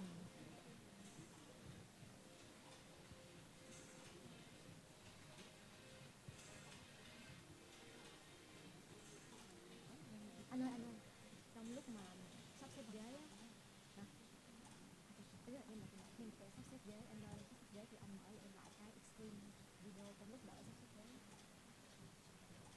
Là cái clip vào 3 phút á, ông đúng rồi.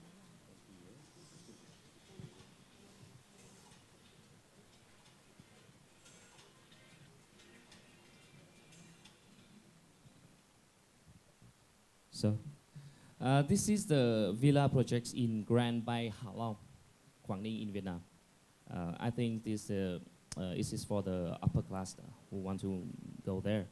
This kind of projects is unique combinations, well-known brand like developer Beam Group, operated by New World Hotel Resort from Hong Kong, and furnished by Bro Zampa with Armani Casa from Italy, and designed built by us, Aerostyle.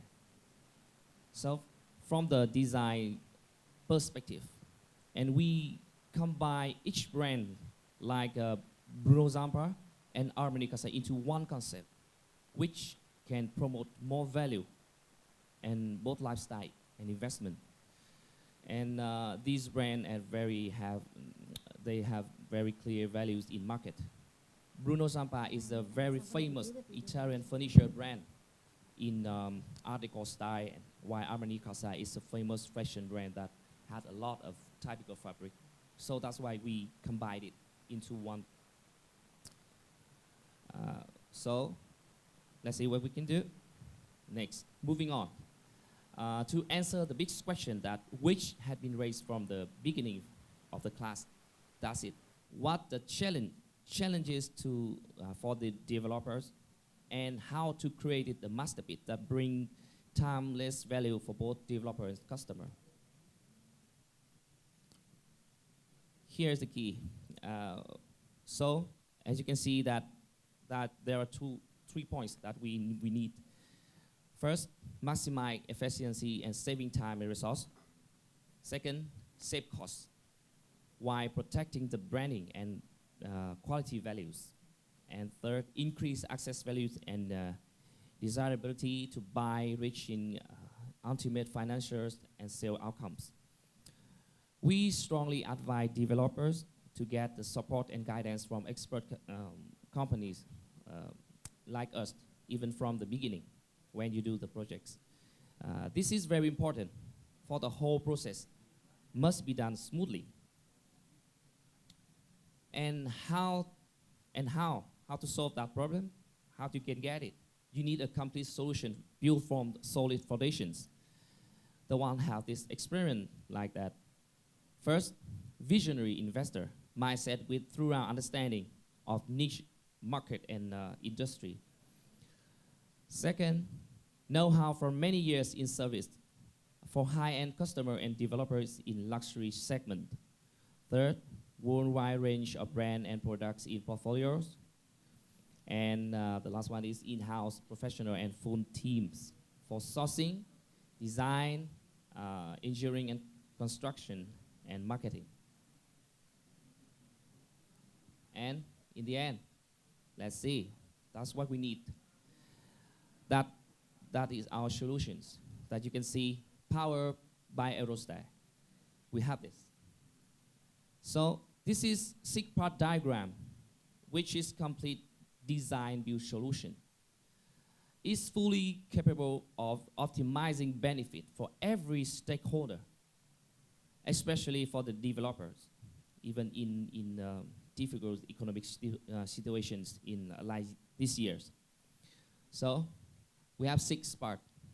First, the brand operations, that we can bring the brand to you. We can have a final analysis on that. And after that, we design. We can bring the guideline, and we can ensure that that your design have a aesthetic. And after you have a design, number 3, we can get your quantized surveys. We can give you the budget planning, and you can, as you can see that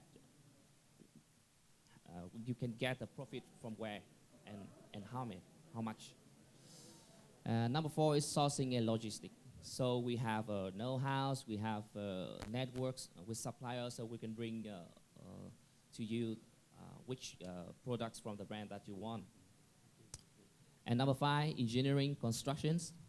We have subcontractor, we got know-how, we got a quality, so we can bring the design into reality. And in the end, the number 6 is marketing and sale. We have a sale database. We have a strong customer, so we can sell it for you. So all you need is bring back your profits.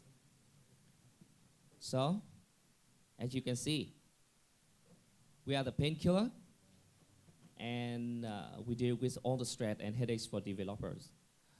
We make the brand residence become reality and become timeless and priceless property for you. How come? For example, if you are the developers and you still haven't figured out where to start, so you need support from building concept for the products, analyzing the financial numbers, and you will need somebody to help with the design build. Sourcing and work with luxury brands, even doing the marketing, promoting the right and quality products to the customer. So come with us. We can bring you this. If you are the architects, you have a design, for example, what you need is supporting for the sourcings and logistics of the best high quality products, even construct the building. So that's what you need to come with us. You are the number 2, and we bring you the rest of it. We can support the rest. So whoever the role you are taking, wherever you are, and this magical six-sigma diagram, complete solution will be the significant to get you to the final goal of success. That's what we want to show today. And this formula for the brand residence development has brought us in the end of this class. Hope you find helpful and enjoyable. Thank you very much. Thank you very much. Thank you, Anh Huy. So now we're moving to the final part of the CF First. I know many of you has been waiting for this panel discussion because it's featured the biggest name in the hotel industry. But before we get there, let's have a 2-minute break and enjoy the video from Extreme International. So this video shows us how sport can be used to integrate it into hospitality and create a unique experience for the guests. Please.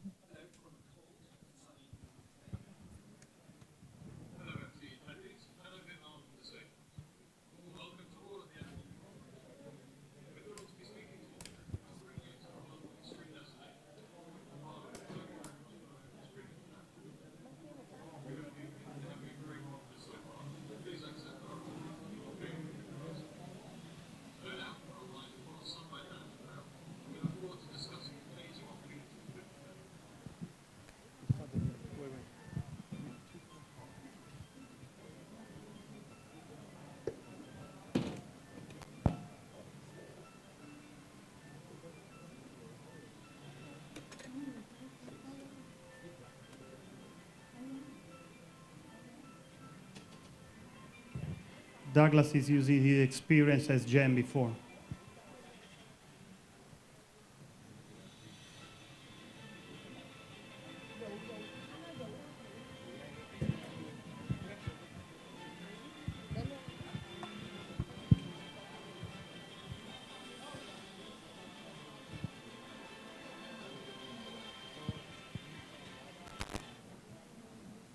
Michael is General Manager of the beautiful Bai San Ho up in Quy Nhon, and Mr. Douglas seems to have disappeared to the bar, but he's going to miss it. But since we're running late, we decided that we'd bring happy hour early, so if anybody wants to pop out and get a drink and come back, Mr. Douglas is too late, so he doesn't get a drink. So please, have a seat. We'll just pass some microphones out.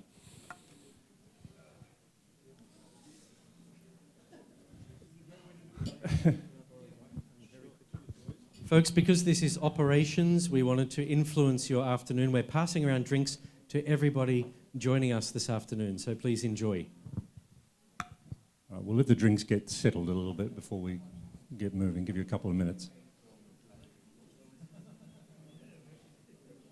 If you want something done right, get the operations guys to handle it, basically. That's the message, yeah? Yes. Anyway, cheers, gentlemen. Okay. So we're going to talk about operations and what's been going on in Vietnam over the last period of time, and we're going to talk a little bit about the future. So the first thing I'm going to do is ask our panel. We've got microphones for everybody, haven't we? Yep. I am going to ask them about how business is and how things are going and how we think things are going to be in 2023. So before I do that, I want to give you one learning, one thing to take away from this meeting, because sometimes these things can drone on a bit. So I'm going to introduce you to a very important asset management metric, which is called HBF. And you do need to discount occupancy for HBF. So when you've got a group of hoteliers here, you must always apply HBF. And what HBF stands for is the hotelier bullshit factor. So, especially having two hoteliers from Saigon sitting almost next to each other, you must apply a fairly high hotelier bullshit factor to what they're giving you, because shock news, hoteliers lie. So we'll start here with Michael. Tell us how 2023 is going and what you think the year's going to round out for you. Hi everyone, I'm Michael. I'm the general manager of Zanye Hotels by San Ho. For the ones of you that don't know us, we're located in Phiên, central Vietnam, 73 villa property. We only opened in December of 2020, so it was a troublesome opening in some ways, challenging in others, but exciting nonetheless. But of course, we are a destination that is a new destination in the international markets. A bit of a better known destination in the domestic market. And until November of last year, our business has been almost entirely domestic. It's only for the last 3 or 4 months where we start to have international business coming in, now to a point where international business is about 70% of our market mix and domestic about 30% of our market mix. But it remains challenging. So to add the bullshit factor on top of it, I say we do well, but we don't do as well as we would like to do just yet. And the destination, access to the destination, flights. It's when I look at my colleagues here, left and right, or maybe Craig, who also doesn't have the easiest access, but at least it's a drive-in destination. I am always a little bit jealous when international flights coming into destinations. It makes it a different ballgame. And I think this afternoon earlier, it was a point that was touched upon quite a bit, is access. That makes a big difference. So we have to take 2023 as our learning year, as our growth year, where we shift from domestic to international, but we have to continue hoping for the best. Our occupancies are, let's say, in a very positive forecast, we will finish this year with about a 40% occupancy. In a more realistic one, take away 40% HBF adjusted, or already HBF adjusted. Yes. And by the way, if your commercial plug goes on too long, Marrow does charge. Justin. I'll pass it on. Thanks, Michael. I'll keep mine brief, but not because I'm holding a glass of half-full whiskey. I feel optimistic. I feel like the year is a glass half full. We're pretty bullish here at Intercon with our current full rest of year forecast. We started the year a little bit soft, but that's primarily due to some obvious trends, and I think those trends we alluded to in the main session in the ballroom. Those being that the leisure market hasn't really come back yet. We're really strong in corporate and MICE, particularly domestic MICE and short-haul destinations. In terms of international MICE, we are still behind 2019. And as running one of the larger conference centres here in Ho Chi Minh, we definitely see that. We're probably 15 to 20% behind 2019 with international MICE. But the other sectors are making up for that. And as you will have seen in the slides and data presented, with hotels post-COVID normalizing occupancies has happened, and it's certainly happening in the cities here. City hotels are doing much better than the outreach resorts and out-of-city hotel operators. That being said, we do have some bumpy roads ahead. I still think the hybrid months that are not traditionally strong with corporate or meetings business are going to be tough months. We're very focused on those hybrid months where there is a mix of leisure or predominantly leisure. We certainly saw the effects of Tet, and I think everybody in the room will agree with me, Tet was shockingly worse than we thought it would be. So that's kind of toned us down a little bit for the leisure months.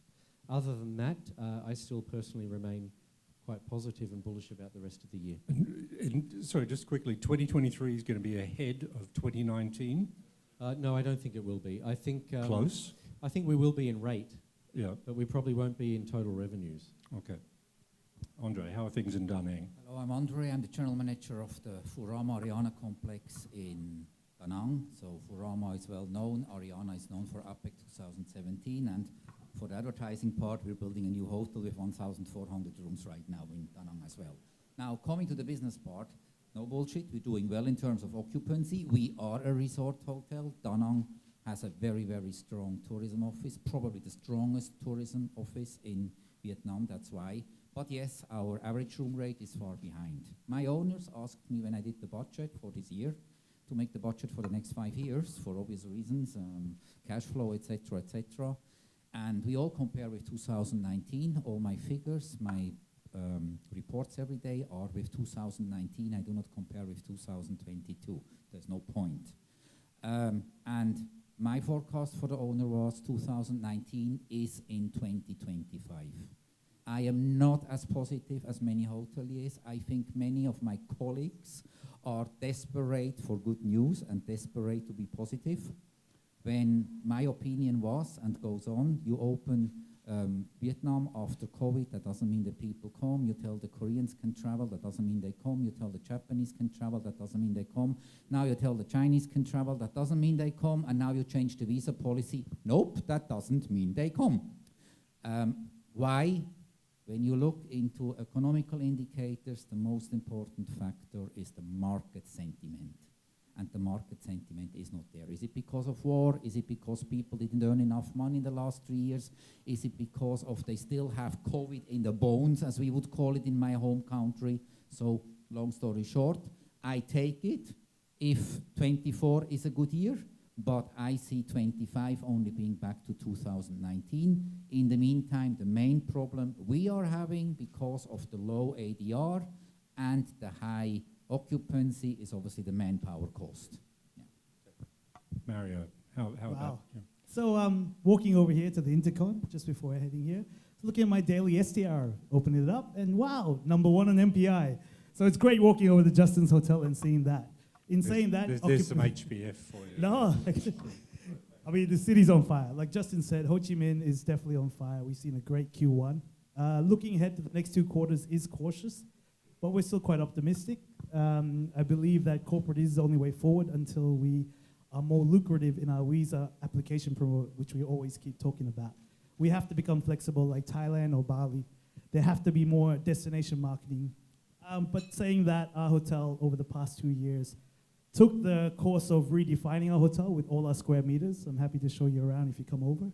We built models with social value, with local demographic partners, which actually give us now more local traction into our hotel. We call this the social value element, and actually every hotel has dead spaces. By giving out these businesses, now we make more per square meter than commercial grade A office buildings. So looking ahead, domestic is definitely the key to keep focusing on, but yes, we're hoping for a great rest of the year ahead. So at the Grand Ho Tram Strip, obviously our market can be a bit different to everybody else because we have the casino element and the complex element. So for us this year, we are bullish, and there's some very good reasons for that. 2022 for us was actually a very good year, believe it or not. So A lot of our market contributes to our market is obviously expatriates. You know, gaming in Vietnam, other than Phu Quoc, is foreign. So you have to be a foreign passport holder. So a lot of our main players are expatriates living here, be it from Taiwan, Korea, China primarily, lesser extent Malaysia, and Viet Qs, because Vietnamese with foreign passports can go in there. So for us, we've been working very hard from a gaming sector, and as FDI continues to increase and more expats return, in particular to the manufacturing industrial sector, then that helps us from a mass gaming perspective, which is the main flaw. The other reason we're bullish is the Korean segment came back for us in November in the gaming sector, international, so leisure gaming guests. And that stayed all the way through until early March when they returned, because obviously the weather gets better in Seoul and people return and play golf. For example, we have the golf course, which is a big USP to the Korean market. The main reason we're bullish this year from a gaming perspective is the Chinese market will open up. And as that starts to happen, there's direct flights coming to Ho Chi Minh now from 2 weeks ago, from Beijing and a few other destinations. So that's going to help us, I think, enormously with more direct VIP and higher level gamers. From a hotel perspective, I guess, I think it's from a domestic leisure market, it may be a little challenging this year in some aspects due to the number of keys we have, being 1,100 plus, and we're about to add another 300 in July. You know, because obviously the economy is struggling a little bit, so people don't have as much cash to go on holidays or for as long or as often, or more often, should I say. So that's a bit up in the air, so I don't really know how that's going to play out. But from a complete complex perspective, I think we're quite bullish, and the signs are there for us anyway, because it's the whole we look at it as a whole complex as a whole, not just segmented into hotels and things like that. Okay, thanks. I'm going to go a bit off script from the questions that I wanted to ask, although it doesn't matter to you, Craig, because you never read my questions. But for the other panelists, the presentations that we had early this afternoon from STR and Hotstats, do the figures that they showed you surprise you, or do you think they're representative? Because you know, and I'm not denigrating STR or Hotstats in any way, but I think we do need to understand that they are working off, in some cases, a limited database of information. So if they talk about Da Nang, there's not many hotels participating in STR and Da Nang. When they sort of talk about GOP per available room in Bangkok being low, well, the sample size in Bangkok is huge. There are many hotels participating in STR in Bangkok. There's not that many hotels participating in STR in Phuket. So I just wanted to get the panel's feelings on if you feel what they showed in terms of the dynamics of Vietnam is really representative of what's going on, or maybe a little bit skewed because they're only dealing with international brands. Yeah, I think the city guys can talk about this. I'm going to leave it to the black belt. Thanks, Mario. Okay, STR, let's start with that and then maybe on to Hotstats. STR, I wasn't surprised by the data, to be honest. I think our owners would be surprised by the data, but no, I'm not surprised by the data for STR. I think that's pretty much in line with what we all believe as city hotel operators. Hotstats, though, I was, to be honest. I think the data's skewed, but in the other direction. I think the data's skewed downwards. We certainly see in this city, and we run on Hotstats, by the way, we've run here for quite some time. We look at that data very closely, in addition to STR. It forms part of our monthly review process formally. But it was at least 60 to 70% below what we see. On a profit per available room. On a GOP par comparable. But so I think that's because there's a big mix in the data we saw on the screen today of below 5-star level hotels participating in Hotstats, I would imagine. And perhaps the resort destinations like Phu Quoc, which you saw on the screen, which has been a very difficult year for them so far.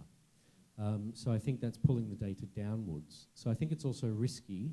I would sort of caution people looking at that data without understanding the full picture. I'd caution that that is not representative of performance of the city locations. It may be performance representative of outreach locations. But if I'm just talking about this property and our city operating hotels, I would say that's under-representing the performance of the city locations now. Yeah, I think you just need to take those numbers with a pinch of salt and just work out how many hotels are actually part of that sample set, because yes, we all respect the numbers that come from STR, but they are not the entire market. Okay, I'm going to come back and talk about people again, because I keep having this conversation about how hard it is to find staff, how hard it is to bring people back into the industry post-COVID.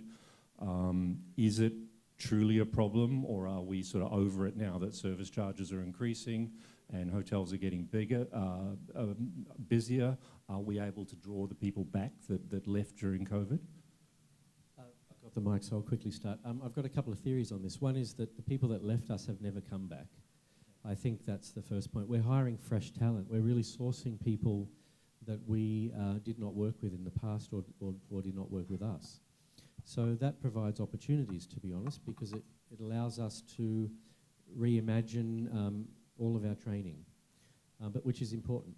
I was reading a survey not long ago that was conducted in the UK, actually, but it said one in 10 people in 2023 will start a job in the hospitality, tourism, or services sector.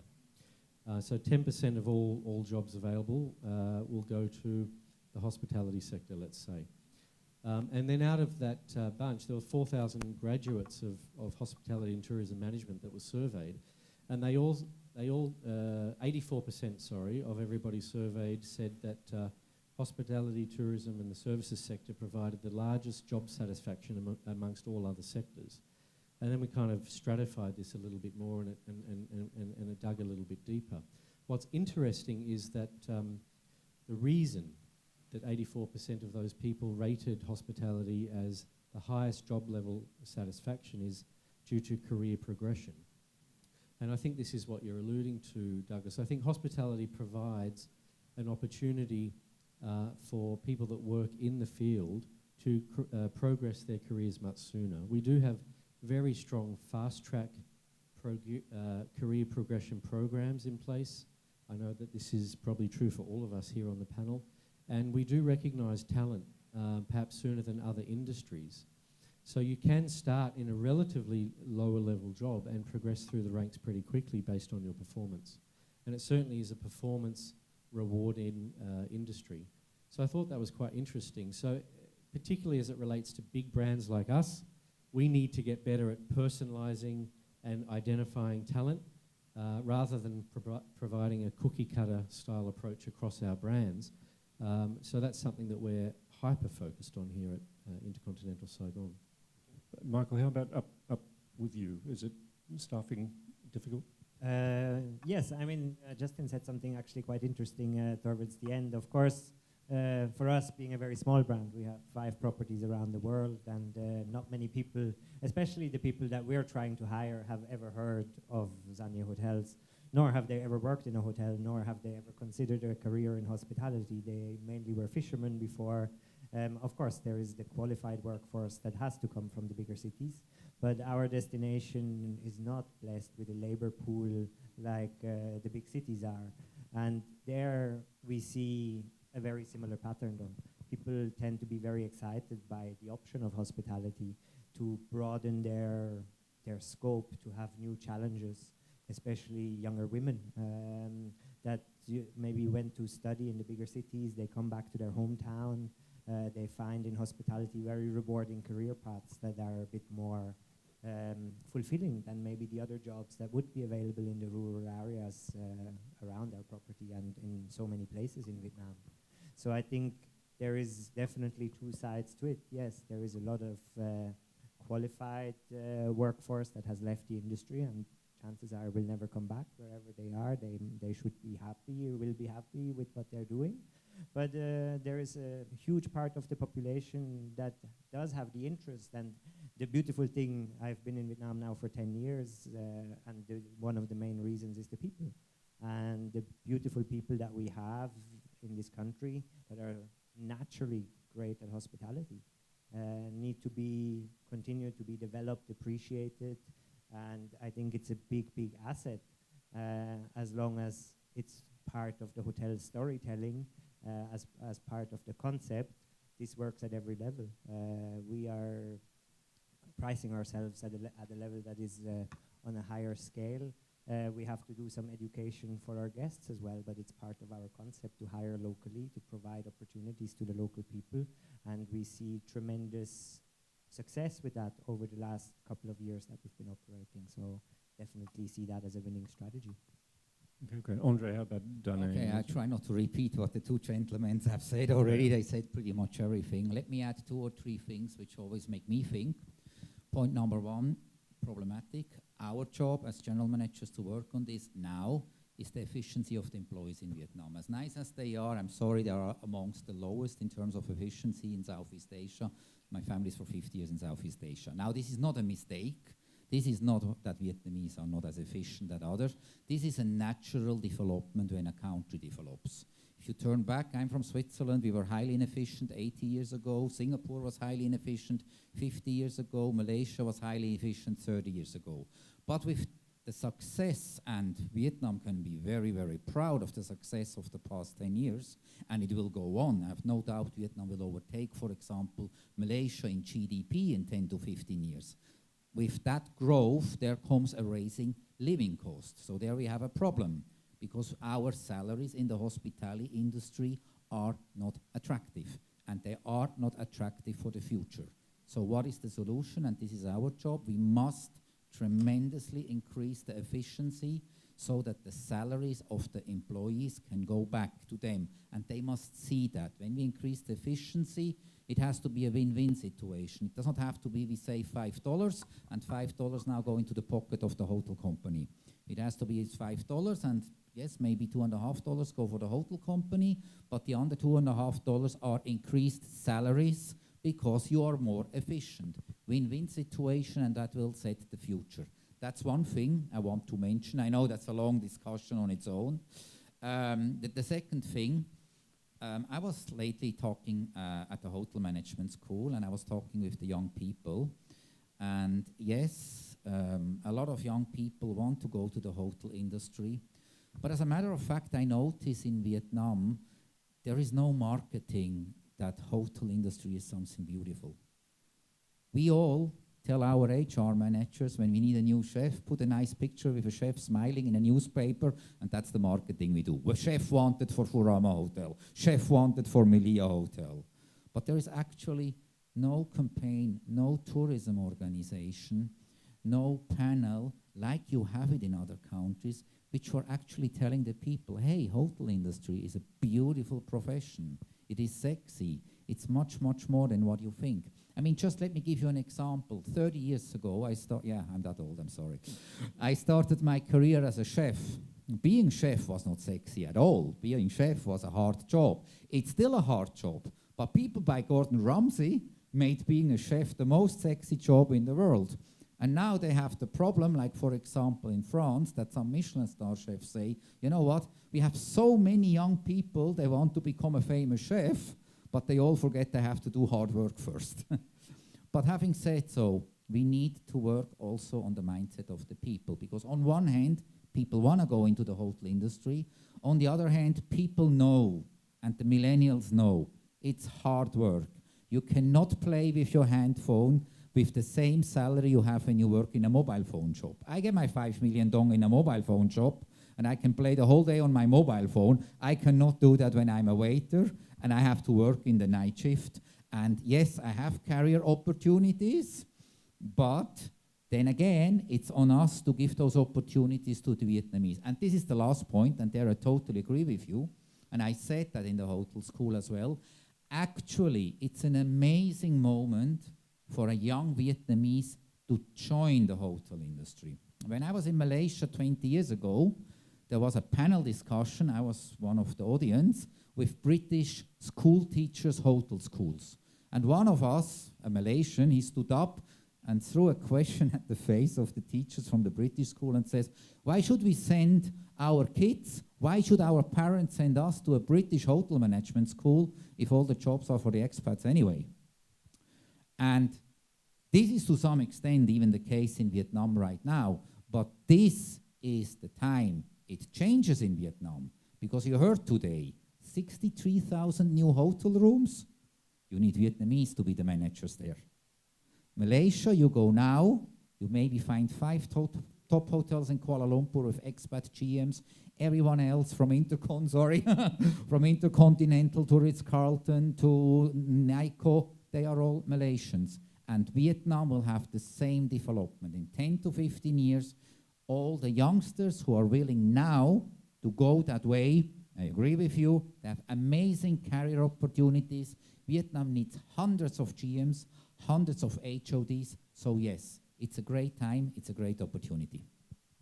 Thanks, Andre. Mara, you've defaulted, I think, yeah? So, Craig. I got to disagree a little bit on the efficiency thing. I think, I've got to be honest, I think the efficiency level is certainly getting a lot better and very, very quickly. Like, for example, you know, down in the casino area, you know, you got people, we cross, what were we talking before? I think I've had too many drinks. We move across, like, people crossing over into different jobs and working 12 hours a day when they have to and doing things like that. And everyone's working really, really hard. And to me, very, very efficient in many cases. You know, I look at the dealers on the casino floor, right? You know, they're as good as anywhere else in the world. I don't care what anyone says. You can argue with me any way you want, but I'm going to say that. And, you know, the housekeepers, you know, when you're turning over 700 rooms in one day, right, which is what we do on Friday, Saturday at times, very, very efficient. So I think it's getting a lot better, in my opinion, and I think that's moving at pace, in my opinion, as well. In terms of team members and maintain them, we strictly have a promote within policy. So I'll give you one example. Our VP of the casino floor left, and the director of the casino, who's Vietnamese, has taken his place. So our executive chef is Vietnamese, and that's, you know, 18, 19 food and beverage outlets. You know, when we do banquets on the weekend, and then we're doing things by the pool, and the casino is full with 400 people churning meals out in the VIP section, things like that. That's all a Vietnamese kitchen. We have no expats in the kitchen. So yeah, the level is really, really going up, and every position that comes up, whether it's a supervisory level, management, all promoted with Vietnamese, and always within. Very rarely would we step outside the property to hire somebody, maybe at a vice president level or a director level, if absolutely necessary that we can't find that particular person, which may be, say, casino marketing or something like that. That would be a real specialised area that we would not promote within. If we get more scotch, maybe we can really get quite confrontational here, yeah. No, look, folks, I am cognizant of the time, and it's not often that we get such a senior panel up front like this. So if there are any questions from the group, please just put your hand up. We'll see if we've got time to answer them. The next question I want to talk about is technology. I'm a man of many foibles, as my very patient wife will attest to. And one of the foibles that's starting to get to me in hotels now is the inculcation of technology. So now all of a sudden I don't need to speak to somebody, I've just got a QR code. Now we can talk about, say, oh, it's fantastic for efficiency and what we've talked about before, but is it taking away from the guest experience? Because I can now sit in my room, order my room service, have it delivered, and actually basically never speak to an individual. Is that helping or hindering the guest experience? Who wants to go? I have to say technology for us, in terms of the wellness space, I gotta put a pitch here because it's not about the service, but when COVID happened, everybody went away from our massage or spa suppliers all went bankrupt, right? So we actually partnered with a very innovative concept to retransform our wellness area. And the wellness is actually through technology. It was bringing in infrared saunas that that burn you from inside, that regenerate your red cells much faster. Sorry, they burn you from inside? Yes. Well, a traditional wonderful. sauna, right? You sit inside, it's wet or dry. It's right? called a microwave, you know. Yeah. But the health benefits from it, those sessions have detox, pain relief, cardio. The next one I'm sure all of you love is new calm therapy. We have something that does sleep therapy. A 30-minute session is equivalent to 2 hours deep restorative sleep. A 1-hour session and 10 minutes is equivalent to 7 hours deep restorative sleep. So I know most of you, or whoever else working hoteliers, we lack a lot of sleep. So for us, that was a great concept, moving into wellness through technology. And the last one, of course, is having hyperbaric chambers. The concept is called Reset. It's an amazing wellness concept that we're doing on our 3rd floor. But I do understand you. From a luxury point of view, we don't want to move down the road of, yes, the guest gets his key. Some of our hotels, for operational efficiency, yes, you don't have to meet anybody. You can go straight to your room and check in with your phone card now. And you can actually do that at the Metropole as well. We have evolved on both sides because you have 2 sets of customers coming, the Gen Z and the Millenniums. Us, we're pretty much done. The future is them. So Thanks very much. I know when you said senior, but we have to adapt. I mean, the next thing, when you talked about training, I would love to take training to metaverse level, augmented reality. You know, we could have chefs, like we send chefs abroad to get trained. We could have lenses put on them to learn them how to do cooking here, but have the teacher from Australia teaching it here, right? Through Google Lens, through metaverse training programs. So we have to adapt to it. We have to embrace it because it is the future of the next set of travelers who's going to feed all these 65,000 rooms. Hopefully I'll be retired and playing golf with Craig. Does anyone have any other comments to that? I mean, just to add on it, yes, technology is here to stay.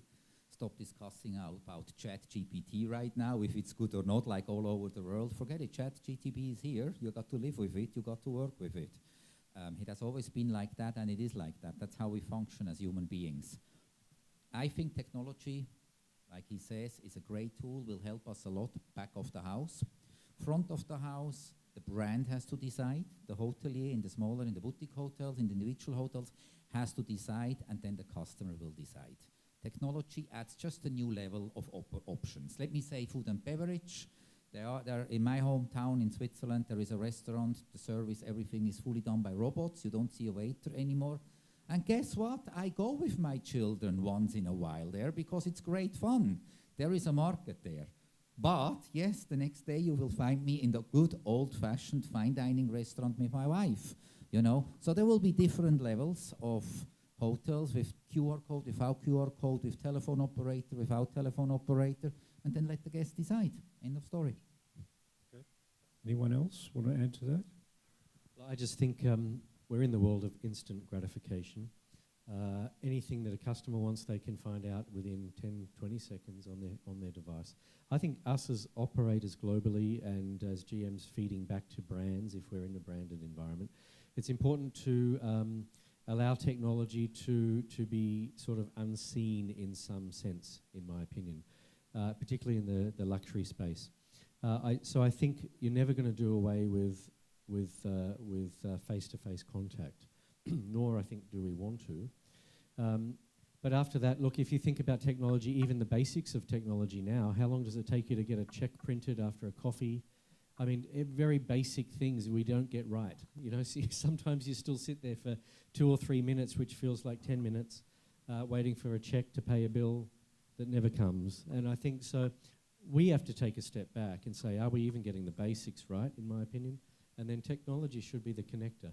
And in our industry, hyper-personalized environment, we should be very focused on making sure that technology is used as an information gathering tool. That's where we excel in a hyper-personalized environment, making sure that we have the information at our fingertips to know what our clients want, when they want it, even without asking. That's where the future is, I think, in our industry. And that's where we should stay focused. Okay, great. We've got a couple of minutes left, and then we can all go and sort of enjoy the Oscar night. Any questions from our audience here? I think everyone really wants to go to the bar. I'm just going to ask one final sort of crystal ball gazing here.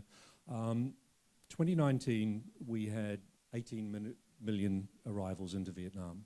Thailand had 40 million. do you see in the future and when Vietnam catches Thailand or surpasses Thailand? You've got the microphone, Craig, so your casino will be full. Your casino will be full. But look, I'm not going to answer that question. But I think, you know, the new airport that actually is going ahead now, you know, they are working on it. If you come back from Vung Tau and you look right, just before you get onto the main highway, you'll see a cloud of red dust. That's the new airport they're working on. It's not a fire in the scrub or something, right? So they are doing that, and that's obviously critical, right? They have to get that done first. So until that's done, then, you know, the chance is not there. But I think, you know, FDI is going a lot in this country. Everyone's got to realise that arrivals include business arrivals, and that there's a lot of, you know, vast majority of the people flying in here are, you know, rotating from Korea or things like that. I'm not answering the question, am I? No. So I don't know. I don't think in the immediate future. No, let me say that. You don't see Vietnam catching up to Thailand journalists?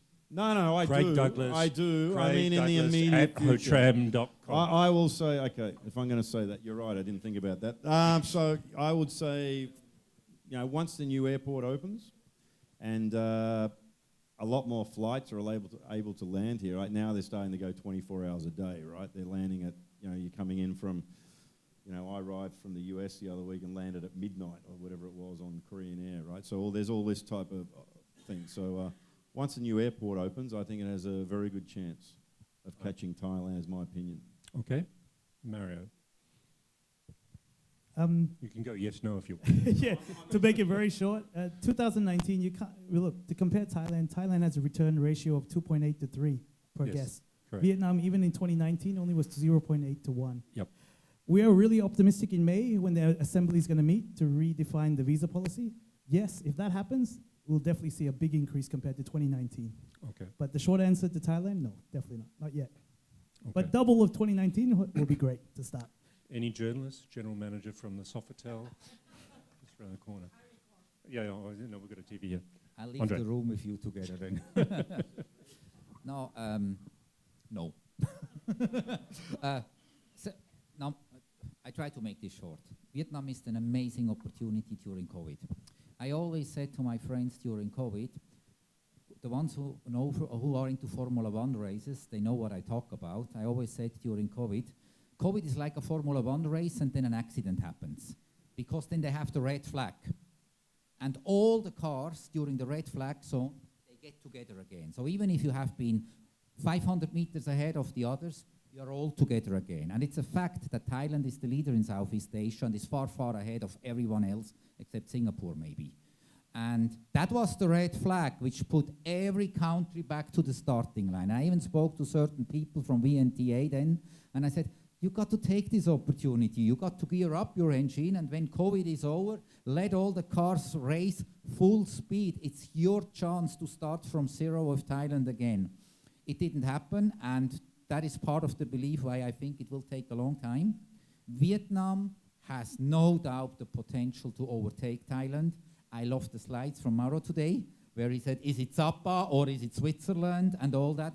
Vietnam can overtake Thailand, but it needs an effort starting from the authorities, not necessarily government. It can also be tourism authorities. It can also be hoteliers working together in a panel to promote Vietnam, to give Vietnam a brand. Da Nang is the only location in Vietnam which has a proper branding, which goes out on road shows to Japan, to Korea, to England, to India. This is what Da Nang does, and I wish Vietnam would do that for other areas as well. But this is not happening right now, and this is the problem. I was part of that Phu Quoc project Miss Tui mentioned today, when she spoke about, Andre, that's me, she spoke about, we organized 3 GMs, we organized $1 million for Phu Quoc to found a tourism organization. What had happened? Nothing. And that's what I mean, you know. So Vietnam will overtake Thailand one day, but it's going to take a long time unless certain people start working together. Okay, thank you. Justin. Not sure I can add anything else. It's multifaceted. You know, it goes deep into how much money spent on marketing, destinational uplift, and also tourism product. And tourism product speaks to business travellers as well as leisure travellers because it's infrastructure related. But I want to use an example of Bangkok. It makes me think a little bit because tourism product in Bangkok really hasn't changed if you think about it. And it's still a country, although advanced, where you still have to line up to get a token, to line up to get a ticket to go on the SkyTrain. So I still think, even if you look at Thailand, there's some efficiency gains there. I'm not sure that that Vietnam's going to catch up soon. I believe it can, but I believe it's quite a way off. Yep. Okay. Michael, the final word. Well, of course, I agree with most people here, but I would actually go as far as saying I hope Vietnam doesn't, because certain, or not anytime soon, certain development trends that are happening in some destinations to me are scary. There's big parts of the country that have a lot of natural beauty left that should be developed slowly and sustainably, and there is no way to do sustainable development to try and catch up with Thailand. Thailand has a head start. There's no need to try and catch up. There is need to improve. There is need to grow, but hopefully in a sustainable way where the growth will be lasting much, much longer compared to, we talked a bit about overcrowding in some destinations in Thailand today. So that's hopefully not, is my answer. Okay, well said, I would agree. Well, look, I'd like to thank everyone here, first of all, in the room for your patience. I know we've run quite a bit over time, and I know that the bar's open outside, so that's the most important thing.